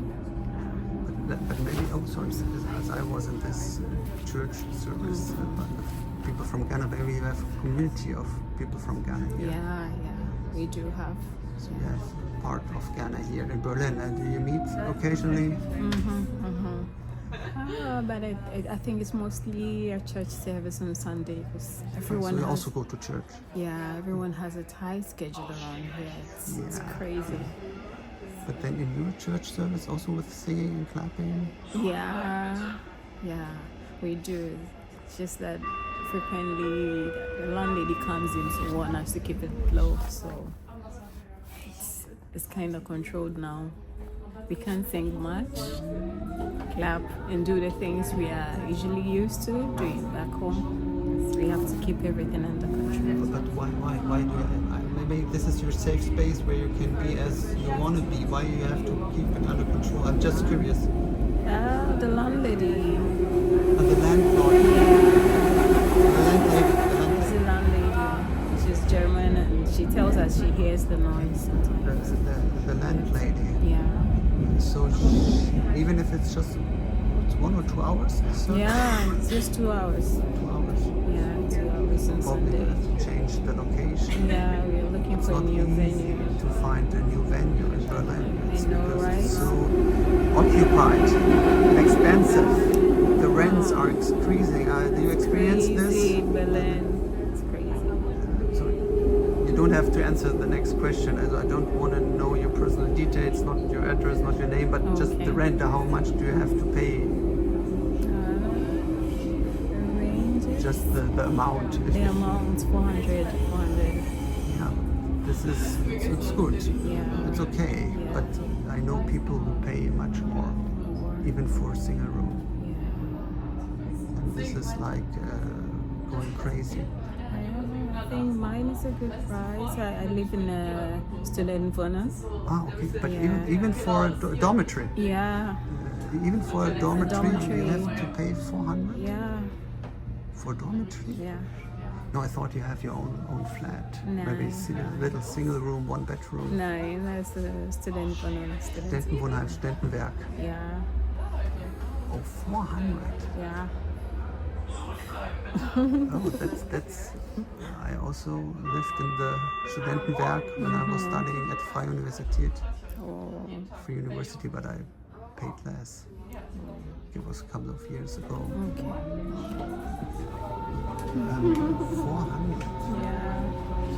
Well, we constantly get told it's the cheapest price you can find for rent. Are you cooking dishes from Ghana at home? Occasionally. Occasionally. Yeah. We are trying to adapt, so as much as possible we're trying to also adopt German culture, integrate, that. But it's good. It's good. Yeah. And now you are based in Berlin and you can experience the German culture. Try What's your favorite dish? different Favorite German cuisines. dish? Yeah. Do you have a favorite dish? It has to be hummus. Maybe with schnitzel. Yeah, schnitzel is a classic. Yeah. Schnitzel is a classic. Or chicken. Yeah. And your favorite dish in Ghana? I don't think it has a German name. But An English name or Ghana English. name? We call it ampesi. Yam. I don't know if you eat yams around here. Just yam or yam? Yam with a stew, with a sauce. Stew with a sauce? Yeah. The spicy sauce? Not so spicy, but then it's made from green leaves. The sauce is made from green. It's kind of similar to spinach. Spinach? Spinach, yeah. Yeah. I love spinach. Yeah, we make the sauce from that green leaf. It's called consumerism. Consumerism. Then you eat it with yams. The yam is a root vegetable like potato or pommes around kartoffel. Yeah. That's Just to let you know, in 2 stations I have to get out at Hakischer Markt, just to let you know. But I would be Hakischer Markt. glad if I'm you can getting speak down. until. Yeah, I'm getting down to it too. Okay. But probably it's not easy to get all the ingredients in Berlin. I mean, spinach it's is not easy. it's There are easy, but- African markets Ah, around. there are African There are markets. lots of African markets around. I know Yeah. Asia markets. Yeah. I'm aware of them, but I Yeah. didn't see. A whole couple of them. Hermannplatz, I think. Hermannplatz. Hermannplatz. I know there are a lot of Arab shops, but there's Yeah. also. Then I think Osloer, and then Neukölln. Neukölln. There are lots of African shops around. Okay, so I guess you are a student in Berlin, probably. Yeah. What are you studying? I'm studying cybersecurity. Cyber? Cybersecurity. Cybersecurity, very Yeah. important for secure communication, probably. A lot of things. Very good. Congratulations. You probably get a job afterwards, after graduating. Pray so. I think there are a lot of jobs for you. Pray there are good opportunities. But I want to say something else. There have been huge gatherings, demonstration against the far right that is rising, unfortunately, in Germany right now. Upcoming European Union elections next month, election for the European Parliament, but also in some states, 3 states of Germany, they have local elections, and yeah, the AfD, the far right party, is rising, and probably you have noticed the huge demonstrations. Is there something that concerns you, or are you concerned by this rise of the far right? I'm not so privy to the details of the far right, the politics. I get to hear the demonstrations going around, but I don't really know the details involved. But Berlin is an exception. Berlin is international, multicultural, and I think you feel safe in Berlin. Yeah, it's safe. It's quite safe around here. Yeah, I'd it's say. safe, it's Yeah, safe, that's one thing I've noticed about Germany. Even at night, the streets are quite safe. Yeah. Very safe around here. No, that's probably concerns people who live in the strongholds of the far right, especially some parts of eastern Germany. But I think in Berlin, as you probably experienced it in the past 5 months, you can feel It's quite safe. quite safe. So you probably will notice the posters for the upcoming European Union elections. So have you seen the posters? I've seen quite a few of them. But probably you are not allowed to vote because you're not a citizen of the European Union. I do hope the political upheaval doesn't affect the safety around here. But I'm quite sure that Berlin has good spirit. What's your favorite thing in Berlin? Is there something you really like in Berlin? There are lots of tourist centers around Berlin. You can see that it's quite an open-minded city. It's quite open-minded. Which market? Open-minded. Open-minded. Sorry. Yeah, intercultural. A lot of noise. Open-minded. cultures around here, so it's quite open-minded. So are you happy in Berlin? I should say, yeah. I've had friends who live in other cities, and I think the comparison they make with Berlin is quite. Let me say it like that. There are places worse than Berlin. Yeah. Definitely. Yeah, it has a good. I have to get out. Yeah, Thank you so I'm also much for getting down. talking to me. You're And welcome. I wish you a nice evening. Thank you. You have same too. Bye bye. Bye.